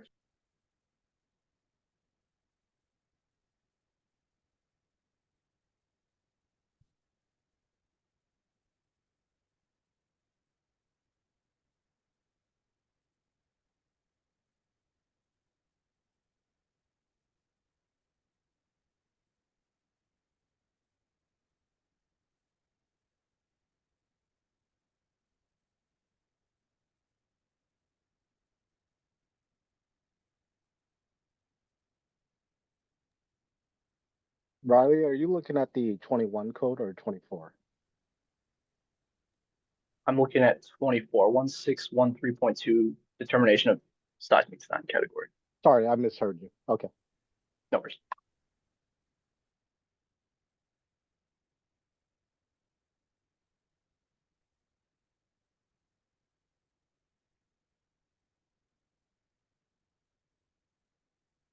Alrighty. Okay. So originally we were proposing to retain the 2021 maps. We're not doing that anymore. Instead, we're proposing to just strike the language referencing the IBC and instead directly reference ASCE 7. This is based on some of the feedback we got last time. And as you can see, it's kind of an unnecessary IBC reference, and it's kind of poor code language. When you so currently the IRC sends users to IBC section 1613 and .2, but which allows for either the use of IBC seismic maps or ASCC 7. However, you can't really use the IBC maps. And this was partly because we got that email feedback last time we proposed, because they only provide a general D designation. They don't say D1, D2, D0. So you can't really use it. So you have to go to the IBC. You go to the IBC, it says to use it. It says you can use the figures, but you can't use the figures. So we're proposing to just go straight to ASCE 7. And yeah, I mean, that's the main reason. Yeah, especially because it doesn't really create a whole lot of value. You have to consult ASCE 7 anyways. And with the maps being streamlined this year, only using one map, we think it's important to have clarity on this. Yeah, thanks. Thank you, Riley. Any questions for him or Natalie? Yeah. Hi. Can you hear me? Yes, ma'am. Yeah. Hi. Natalie Boholt with the Seattle Department of Construction Inspections and also involved with WABO Technical Codes Development Committee and other committees with SCW.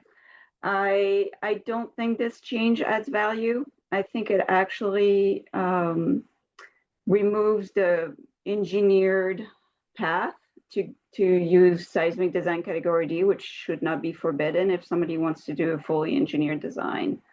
So I don't think we should approve this change.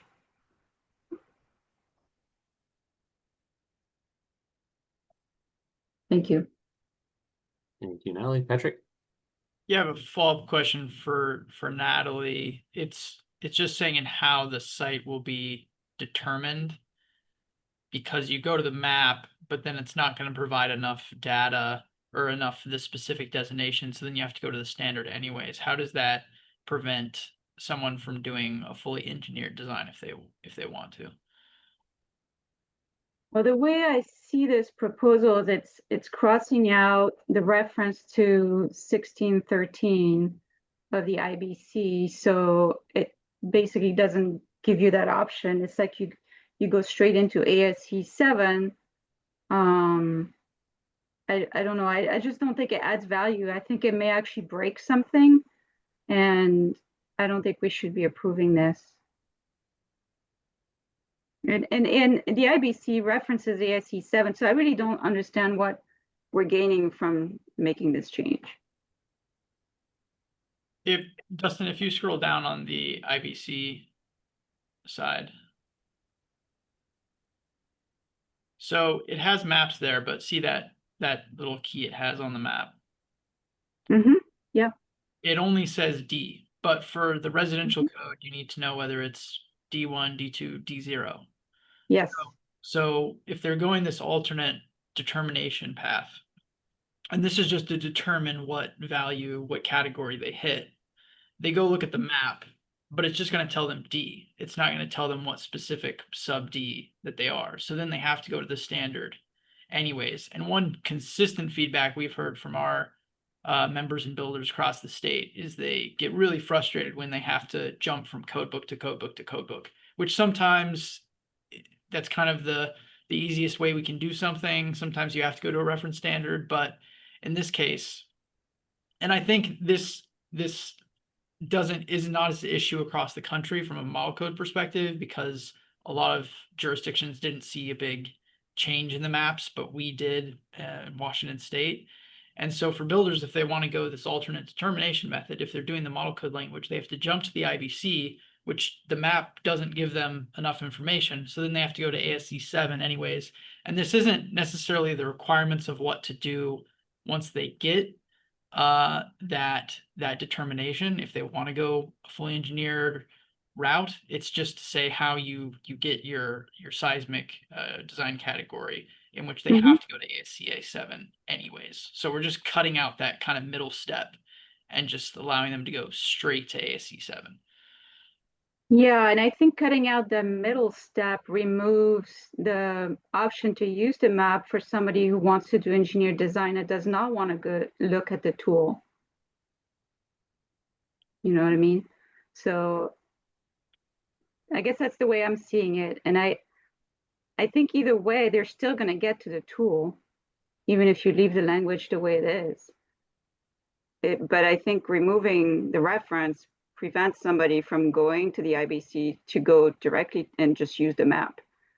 And that forces them to go to the tool. And if they don't want to go to the tool, then you know what I mean? I mean, it's kind of silly, but You can't use the map.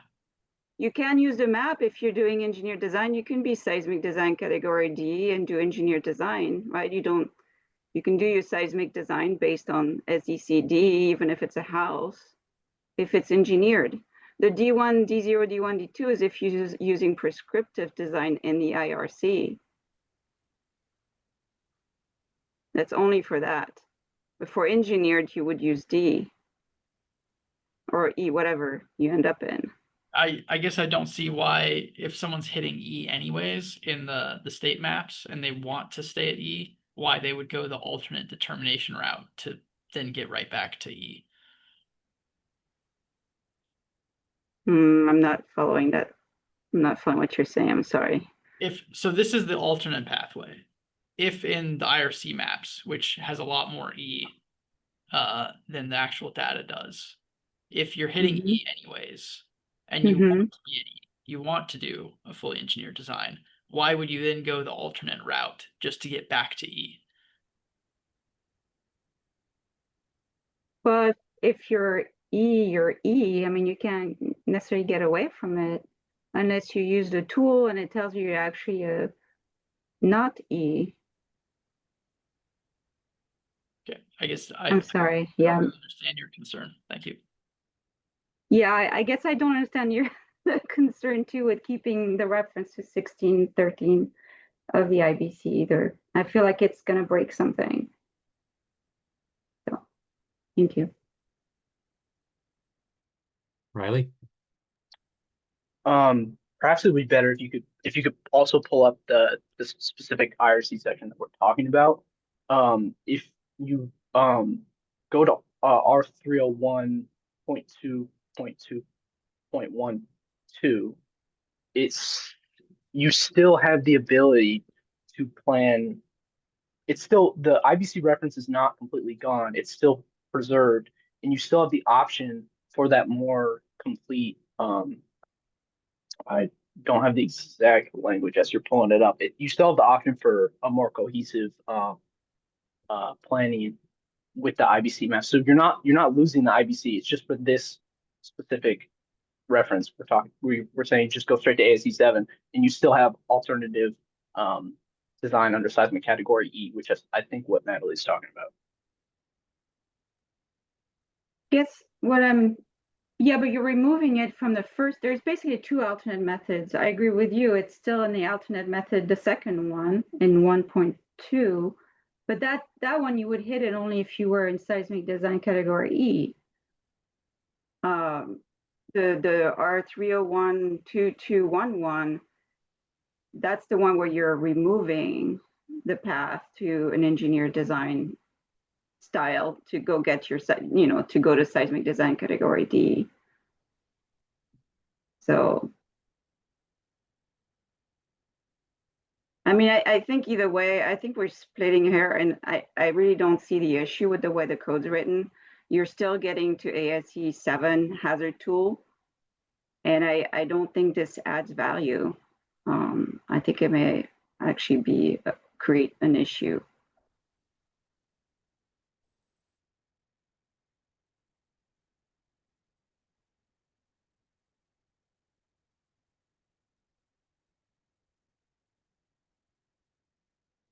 Thoughts from the tag on this one?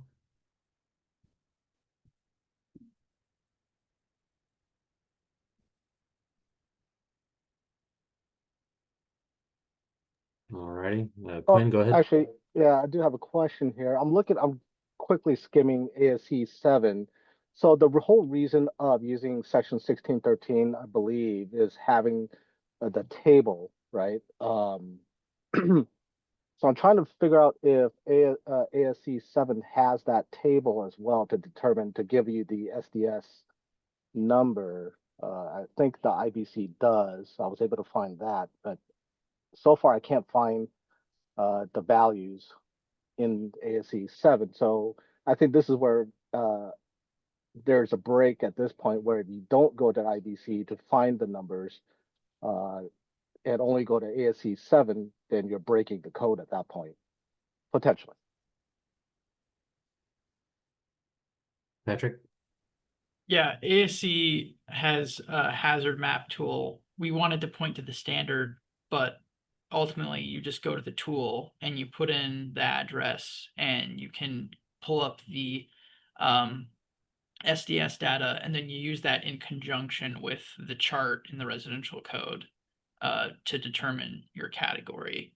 And looking at the IBC map, it has an even smaller amount that's category E than the residential map. So I'm just not really seeing any case where there'd be a place that wants to hit E that's not already in E in the residential map that would then want to use the map in the IBC to do structural design. And I think even if you're in category D and you want to go E, like you'll probably still be hitting the requirements for D if you're building above that.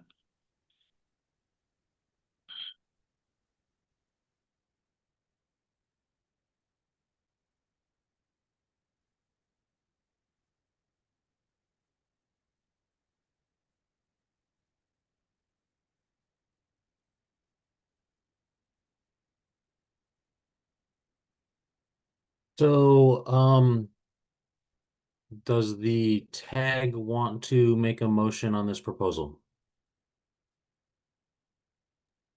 I'll move to approve. Second. All right. Do we have any discussion on that? Any more discussion on the motion?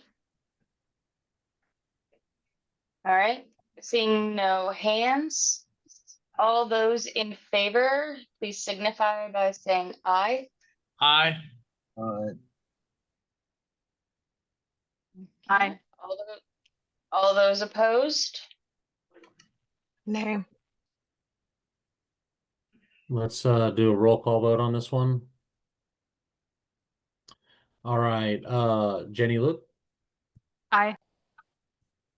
Patrick Hanks, Aye. Ron Perkowicz, Aye. Justin Carvalho. Oh, he had to leave. I'm sorry. He's no longer with us. Mariko Blessing, Nay. Jonathan Jones. Abstain. All right, with that one, we have an approval on this one. The motion carries 3-1 with 1 abstention. All right, that motion passes. All right, next.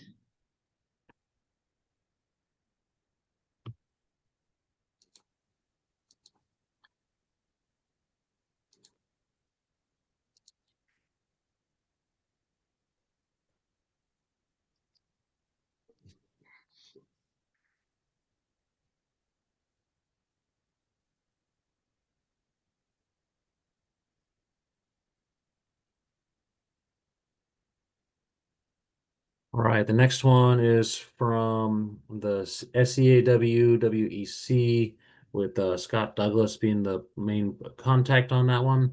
So an update to the special wind regions in Washington. We asked for a revision on this one, but this was just to change the spelling of the word clallam on the map in this one. So give me 2 moments and I'll get it open.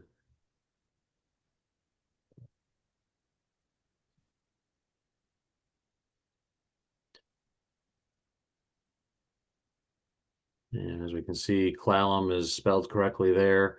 We have a similar proposal in the IBC that has that same misspelling, so we'll need to make sure we get that taken care of in the post on this. Scott, I see you here. Would you like to speak on anything on this one? I don't think we had much questions for you after the first reading of this one. I'll be real quick. I'm chair of the SEAW Wind Engineering Committee. And this proposal just harmonizes the IRC with the proposal that we have for the state building code for the special wind regions. And real quick, the special wind regions right now are determined by each jurisdiction, and they're not based upon a lot of information. They're more or less estimates. So we commissioned a study with advanced data, with up-to-date data, advanced analytical techniques, and came up with this map. And this map will become, well, has been passed by the TAG committee, by the state building code, and also it's been approved by the ASCE Wind Engineering Subcommittee, and with approval by the main committee, it'll become a part of ASCE 728 and eventually a part of the hazard tool. And you can see the boundaries. The special wind regions have been reduced. They used to extend all the way up on the Olympic Peninsula up north to Port Townsend and along the Columbia River farther south. And also some jurisdictions like Grays Harbor had them extending all the way to the county border. So anyway, and the recommendations by the consultant have a consistent 120 mile per hour wind speed, which is less than most of the jurisdictions are now recommending.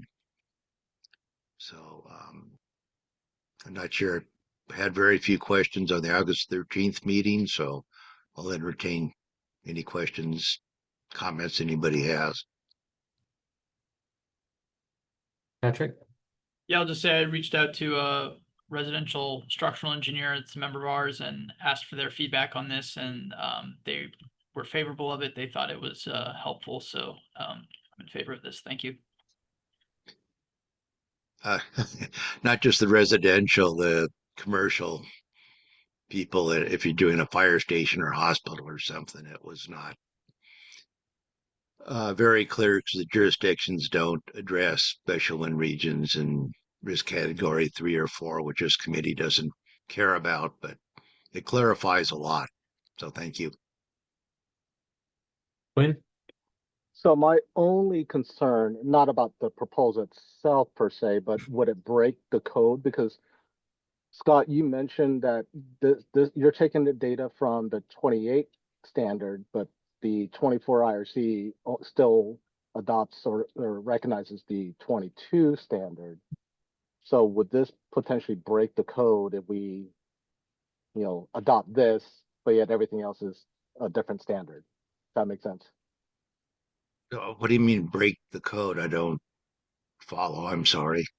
I'm just asking the question potentially because you're referencing a standard that's not adopted, right? Because you said the ASC 7-28, and that hasn't been published or adopted yet. And the 24 IRC only recognizes 22. So I haven't dived into the 22 standards yet. And I don't even know what the 28 standard says. So I don't know whether it potentially could break a requirement somewhere else in the code. Well, that's my only concern. Doesn't the state building code have exceptions to the all over? I mean, it doesn't follow word for word the current IRC or ASCE, does it?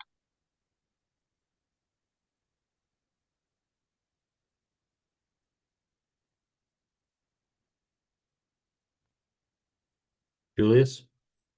Just to answer Quinn's question, we do this all the time, like in the seismic requirement, we do pre-adopt future standard if we think it's beneficial to use early on, so if this will be approved in 728, that's great, but I think there's no issue with adopting it early, especially if it's been beneficial and it's been thoroughly vetted. Yeah. Okay, because my main question wasn't about adopting the code, the 28 code. because I don't think the proposal is to adopt the 28 standard. It's just to adopt a section of it, which is I'm okay with it. I'm just again just voicing the concern that if it could potentially impact it somewhere else.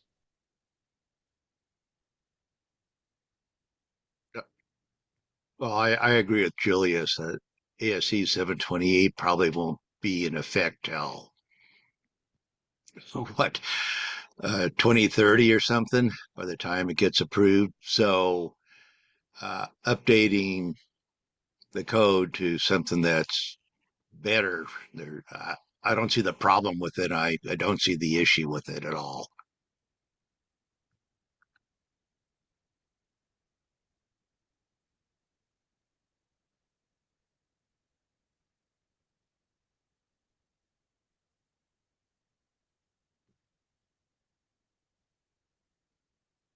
All right. So with that being said, is there something that the tag wants to do with this proposal?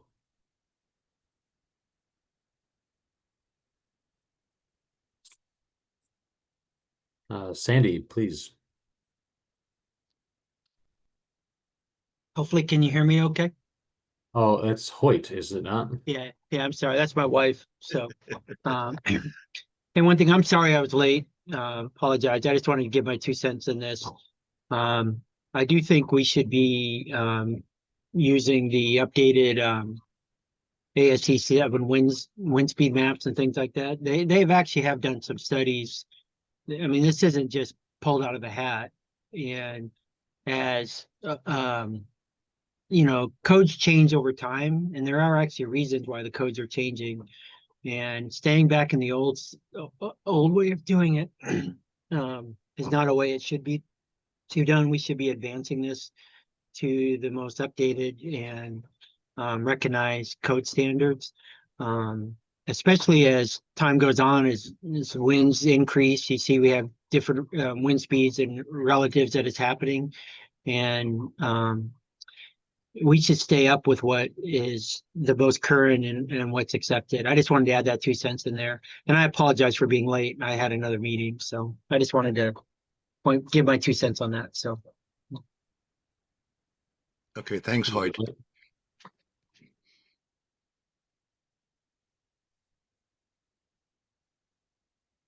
All right. So if there's no further questions, we're in a position for a motion on this proposal. Patrick. I'll move to approve.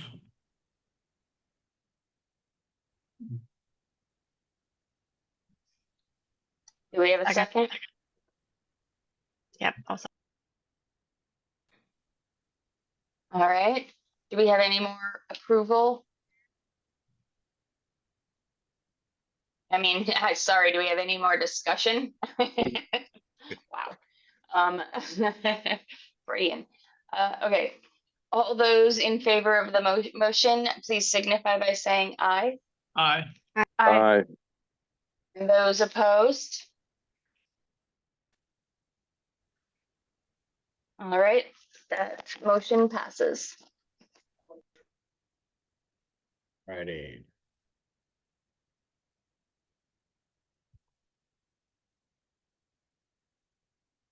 That takes us to another one for the ground snow load determination, number 035. And Scott, we didn't have any questions for you at the last meeting, and so I'll turn it over to you again. Okay. Okay. Yeah, this is good. Okay, right now, I'll wait till you get back to the, okay.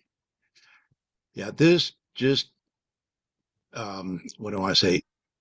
Improves footnote O in the design criteria table of figure R 301.2 parentheses 3. And right now, it just says the table using the jurisdiction should just use the ground snow loads in figure R 301.2 parentheses 3, but that should be changed so the snow load can be determined from section R 301.2.3, and that section both allows you to figure the ground snow load from this table, the design table, or section 1608 of the IBC. So it gives the designer, it really incorporates section R 301.2.3 for two options for the design ground snow load. It's basically a clarification of footnote O.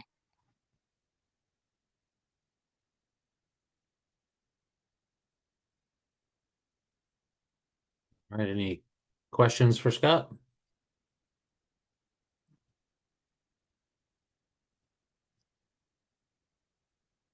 If there's no questions or comments, what would the tag like to do with this one? Motion to approve. Second. All right. Do we have any further discussion? Ditto my last comments on the special wind regions.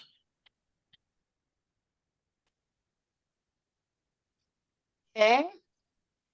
Hoyt? You're muted. Yeah, just had it to flip it up. The one thing I'm seeing both, especially when engineers are doing it and the tables and all that stuff. I'm not really sure you need to actually change it to allowable stress design, or working stress is what I used to call it. Unless, I mean, I'm not in the IRC all the time, but we have ultimate and working. To me, section allowable says using the ground snow load from the determined from R301.2.3. Why does it have to be allowable stress? I mean, why can't it be the table actually be changed to what the jurisdiction wants to use? They can give the ultimate stress, or they can give it the allowable stress. Why can't? Because it is filled in by the table.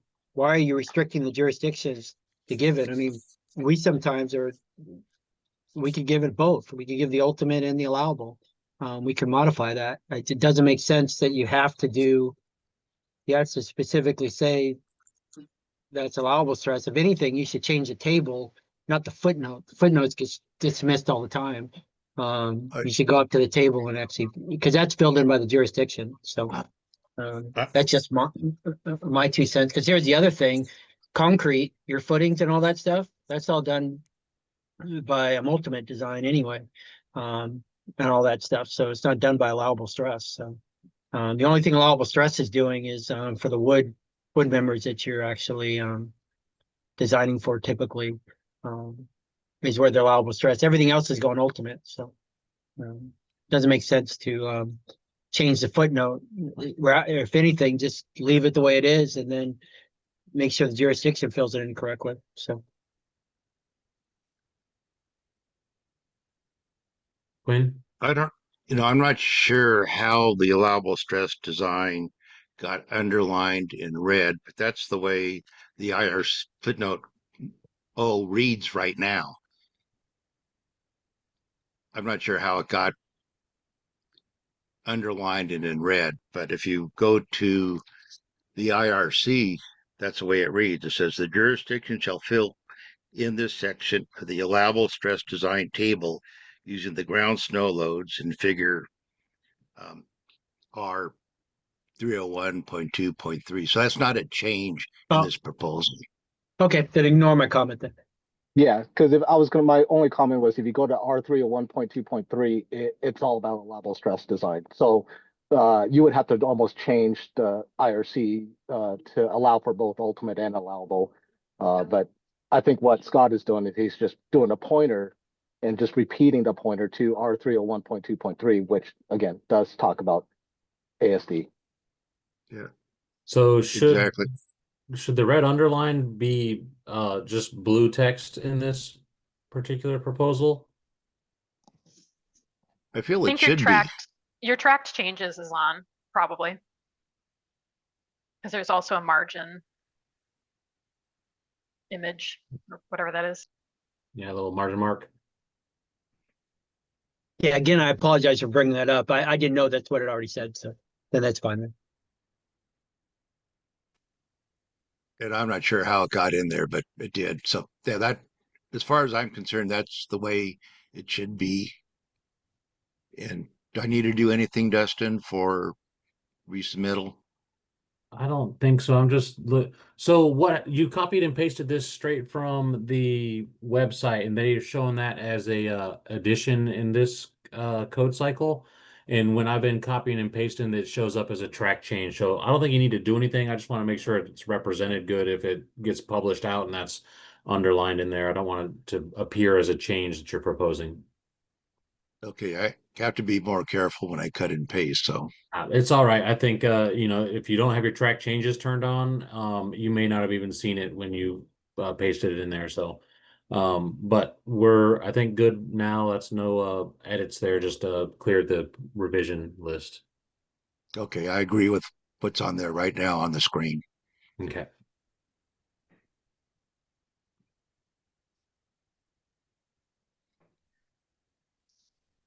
So, what would the tag like to do with this proposal? Motion to approve.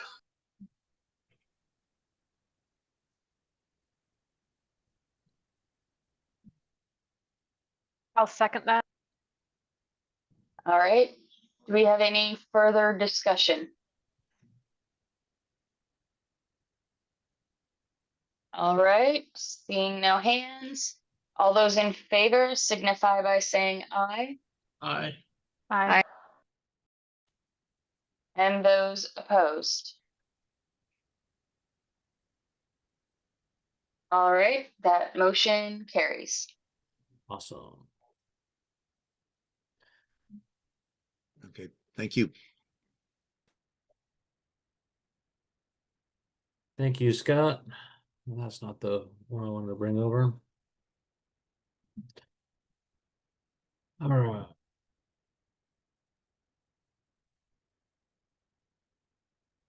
The next two were withdrawn by the proponent at our August 7th meeting. So that brings us to the solar energy systems number 038, and it's put on by Gavin Tenold, but I think we have somebody else here to speak on this proposal today. So 038, let me open it up for you. Thank you. There. And we have John Lang. Is it Lange or Lang? It is Lang. Thank you. Okay. John Lang here. And I'll let you discuss this one. Great, thanks. Yeah, basically this is just harmonizing the IRC with the IFC.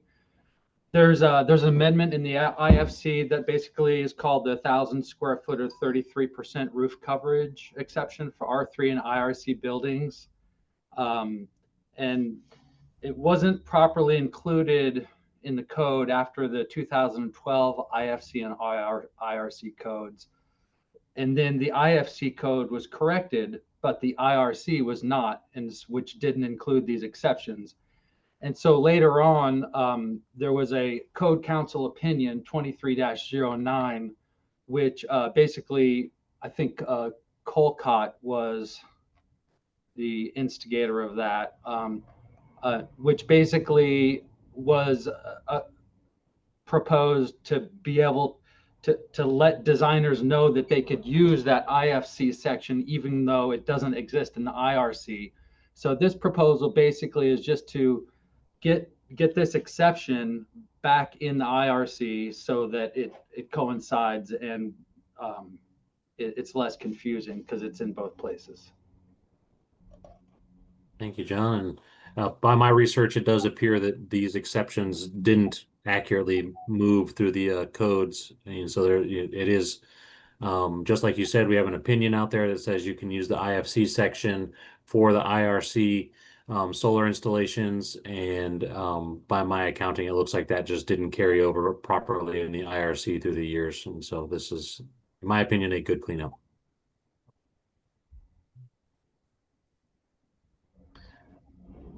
Any questions, comments for John?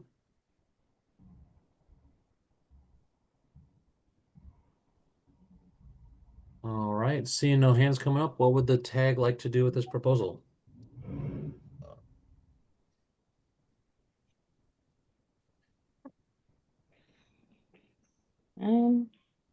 Do I hear a motion? I'll make a motion to approve it.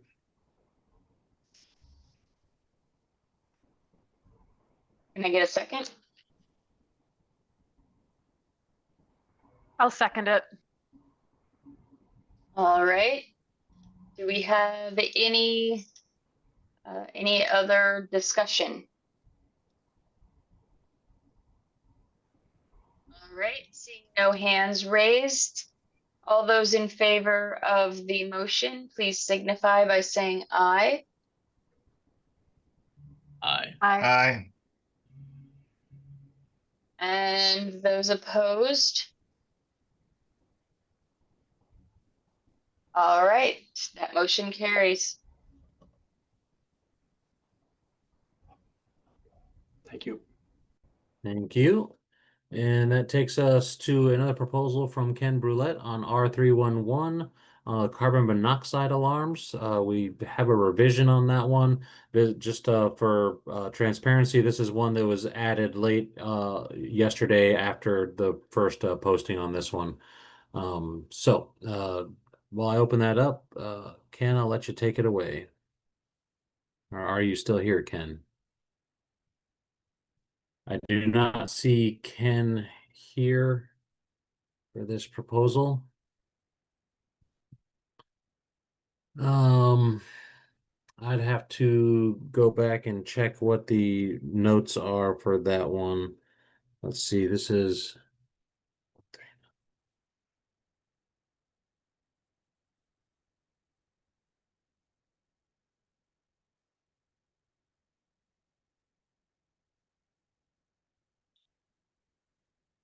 I think we asked him to add some definitions for sleeping areas and a couple other things here. I'd have to pull up some analysis on this to actually compare the documents and see what was done here. Patrick, go ahead. Yeah, since Ken's not here, and I'm kind of hoping that we can run through the major revisions on our tag proposals just to make sure that we don't need to change anything else before Thursday. I'll move to table this to the next meeting. Okay. Second. All right, is there any further discussion?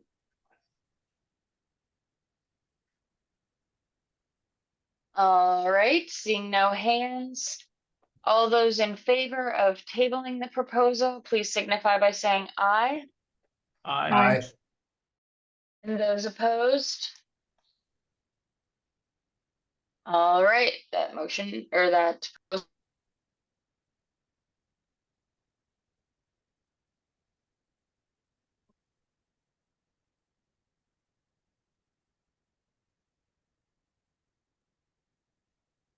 All right, that gets us to 040 heating and cooling equipment. I don't see Eric Vandermeer in the room for any of these proposals. Should we entertain tabling these until our next meeting or go ahead and pop them open and review them? So moved. Okay, Second. that's a table on that? Yes. Okay. All right, so any further discussion? All right, seeing no hands, those in favor, please signify by saying aye. Aye. Aye.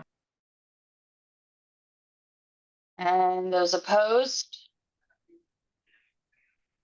All right, that will be tabled.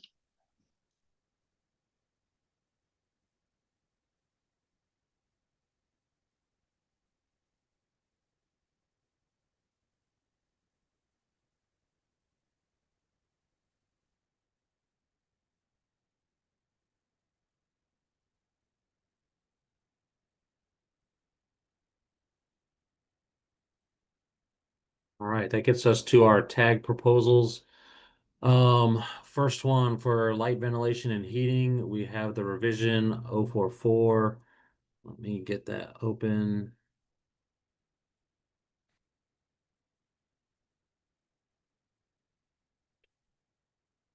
All right, that one, it's escaping me who our prime contact is on this one. If you're here, I guess please unmute and present for me a little bit. I think it was Annie, right? And she's not here. Yeah, I think you're right. Are we, Dustin, are we stuck now that we started doing it in order of your spreadsheet? Are we stuck continuing with that order? Because I was wondering if we wanted to look at some of the later ones that we haven't discussed that seem to be Okay, you want to completely start new. with 051 and 053? Sure. Okay.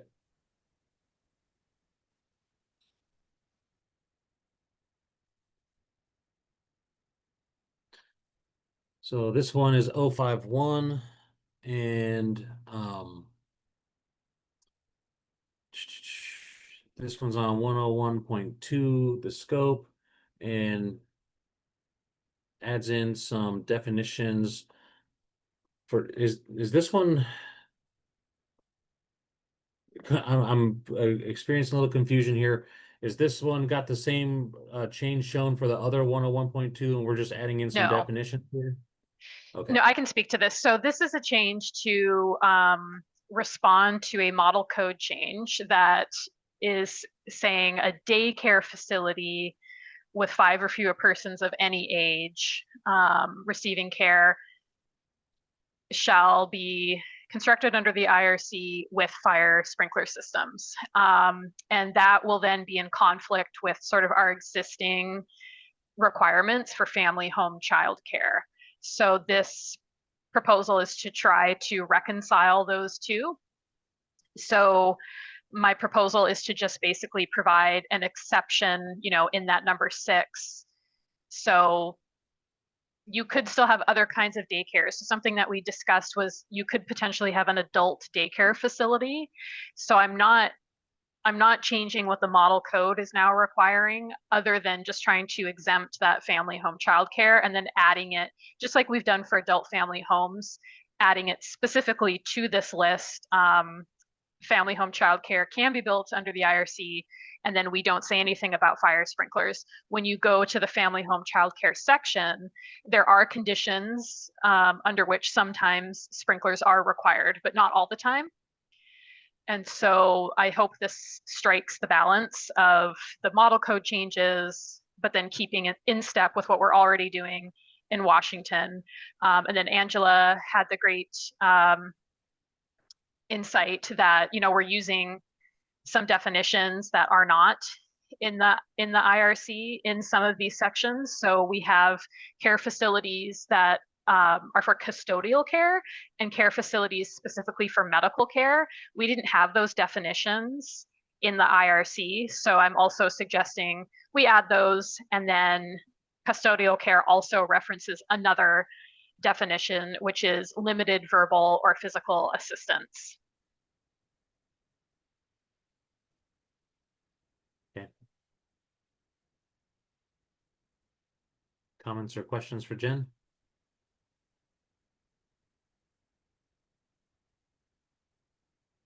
Patrick? I'm trying to recall, did we discuss this in like the existing amendments or significant changes report, or is this separate to that?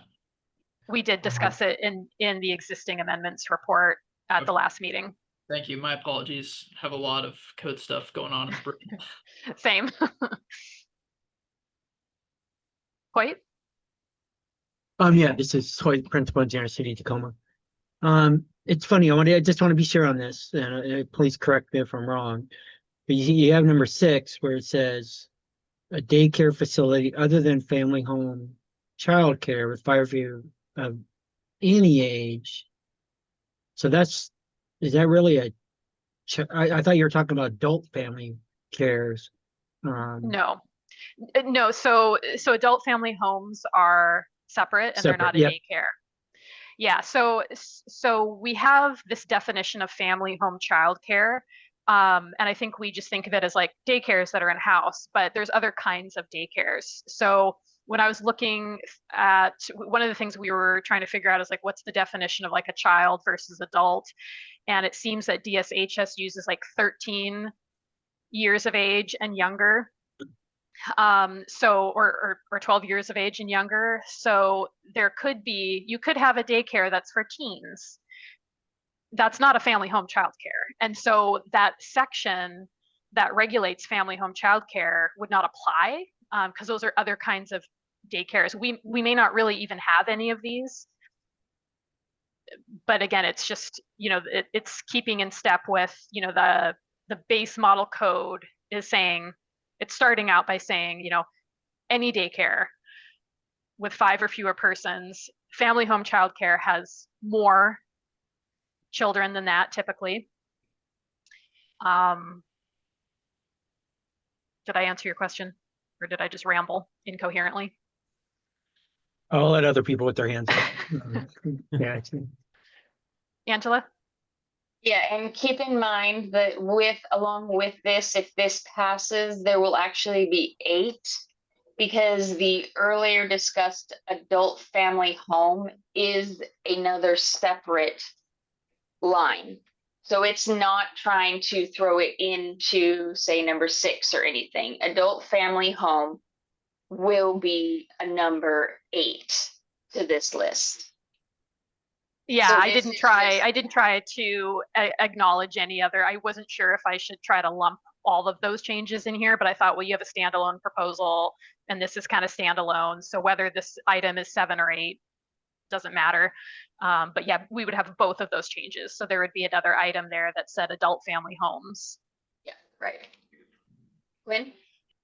Yeah, I believe to answer Hoyt's question, I mean, I think this is just taking the IBC I1 where 5 or fewer persons receiving custodial care, because in the IBC it says you comply with our IRC. So we're basically just taking that language over and putting it in here and then modifying it like Jen is proposing here. But yeah, I don't see any difference. I mean, I'm good with it. Yeah, so item number 4 is custodial care, which is different. This is specific to daycares was their change for this item.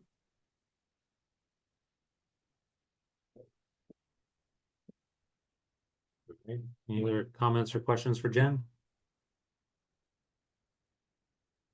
The effect is, if we don't make some kind of a change here, is that then all family home childcares would require to be sprinklered. That would be a significant cost. And since we've already determined that there's only certain conditions by which we need them, and we are okay, so it would be a significant change to what we've already hashed out recently.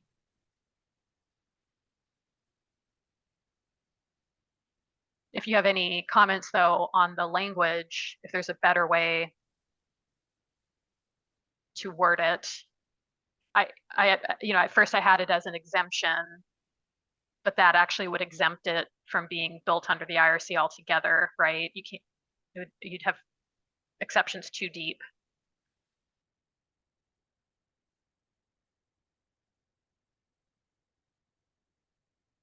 Quinn? I do have a question on sprinklers, section 20 P2904. The rest of our code also references NFPA 13D. Do we want to add or section P2904 or NFPA 13D? Because I think that's how we've done it with the rest of the IRC. Sure, there's another change proposal, I think, or maybe it was just within the existing amendments report now that we're getting rid of Appendix AWU. And I think we just referenced section P2904 in all of those examples. So we should just be consistent across the board. We can definitely add it here, but we should do that for all the other ones as well. So I don't think the code references 13D anywhere else except in 2904. I think what it used to say was it would be referring to either Appendix AWU or Section 2904. So I did a word search and I found 11 results. that references to NFPA 13D.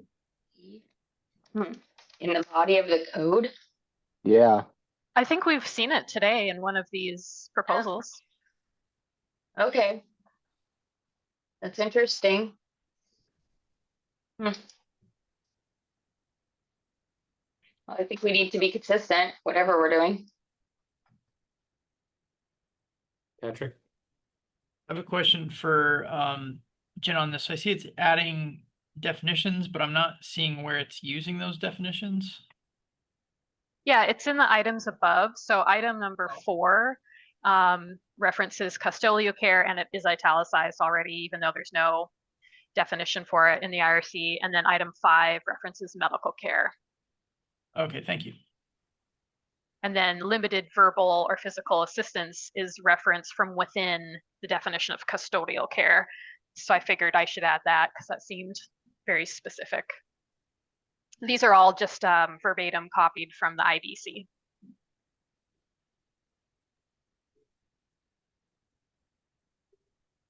So can I entertain or get a motion to extend this meeting a little bit to wrap this one up?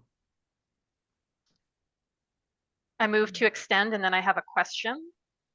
Could we get a time? I guess, do we need 10 minutes to handle this one? To handle this one. Or do we want to, I have a hard stop at 1 where I got to go to the single exit multiplex housing tag.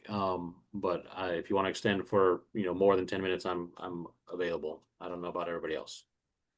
I can stay as long as necessary. I don't know if we're trying to get through any other proposals or just this one. So I'm not sure what we're. Just this proposal.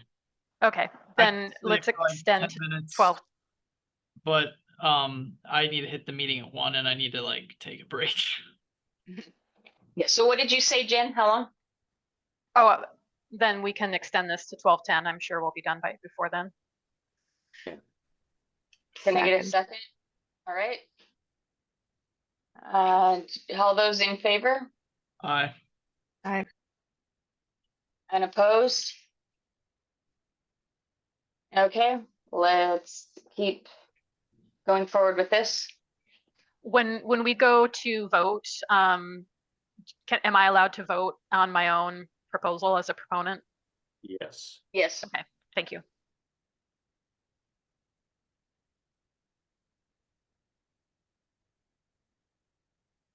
Okay. Just don't vote no. It would be weird.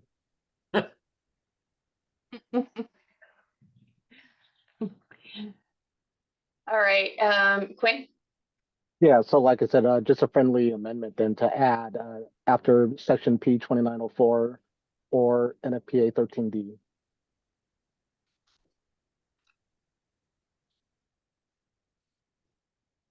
No dash in there, is there? Yeah, you got it right there.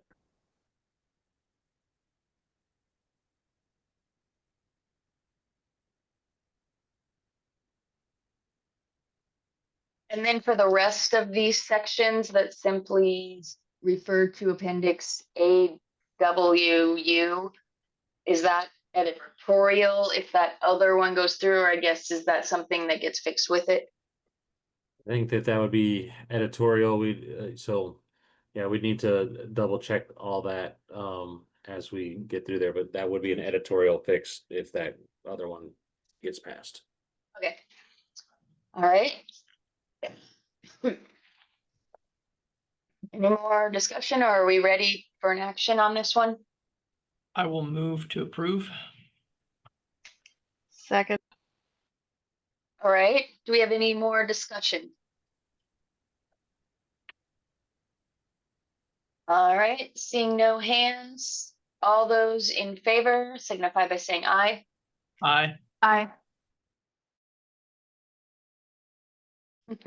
Anyone else? Quinn?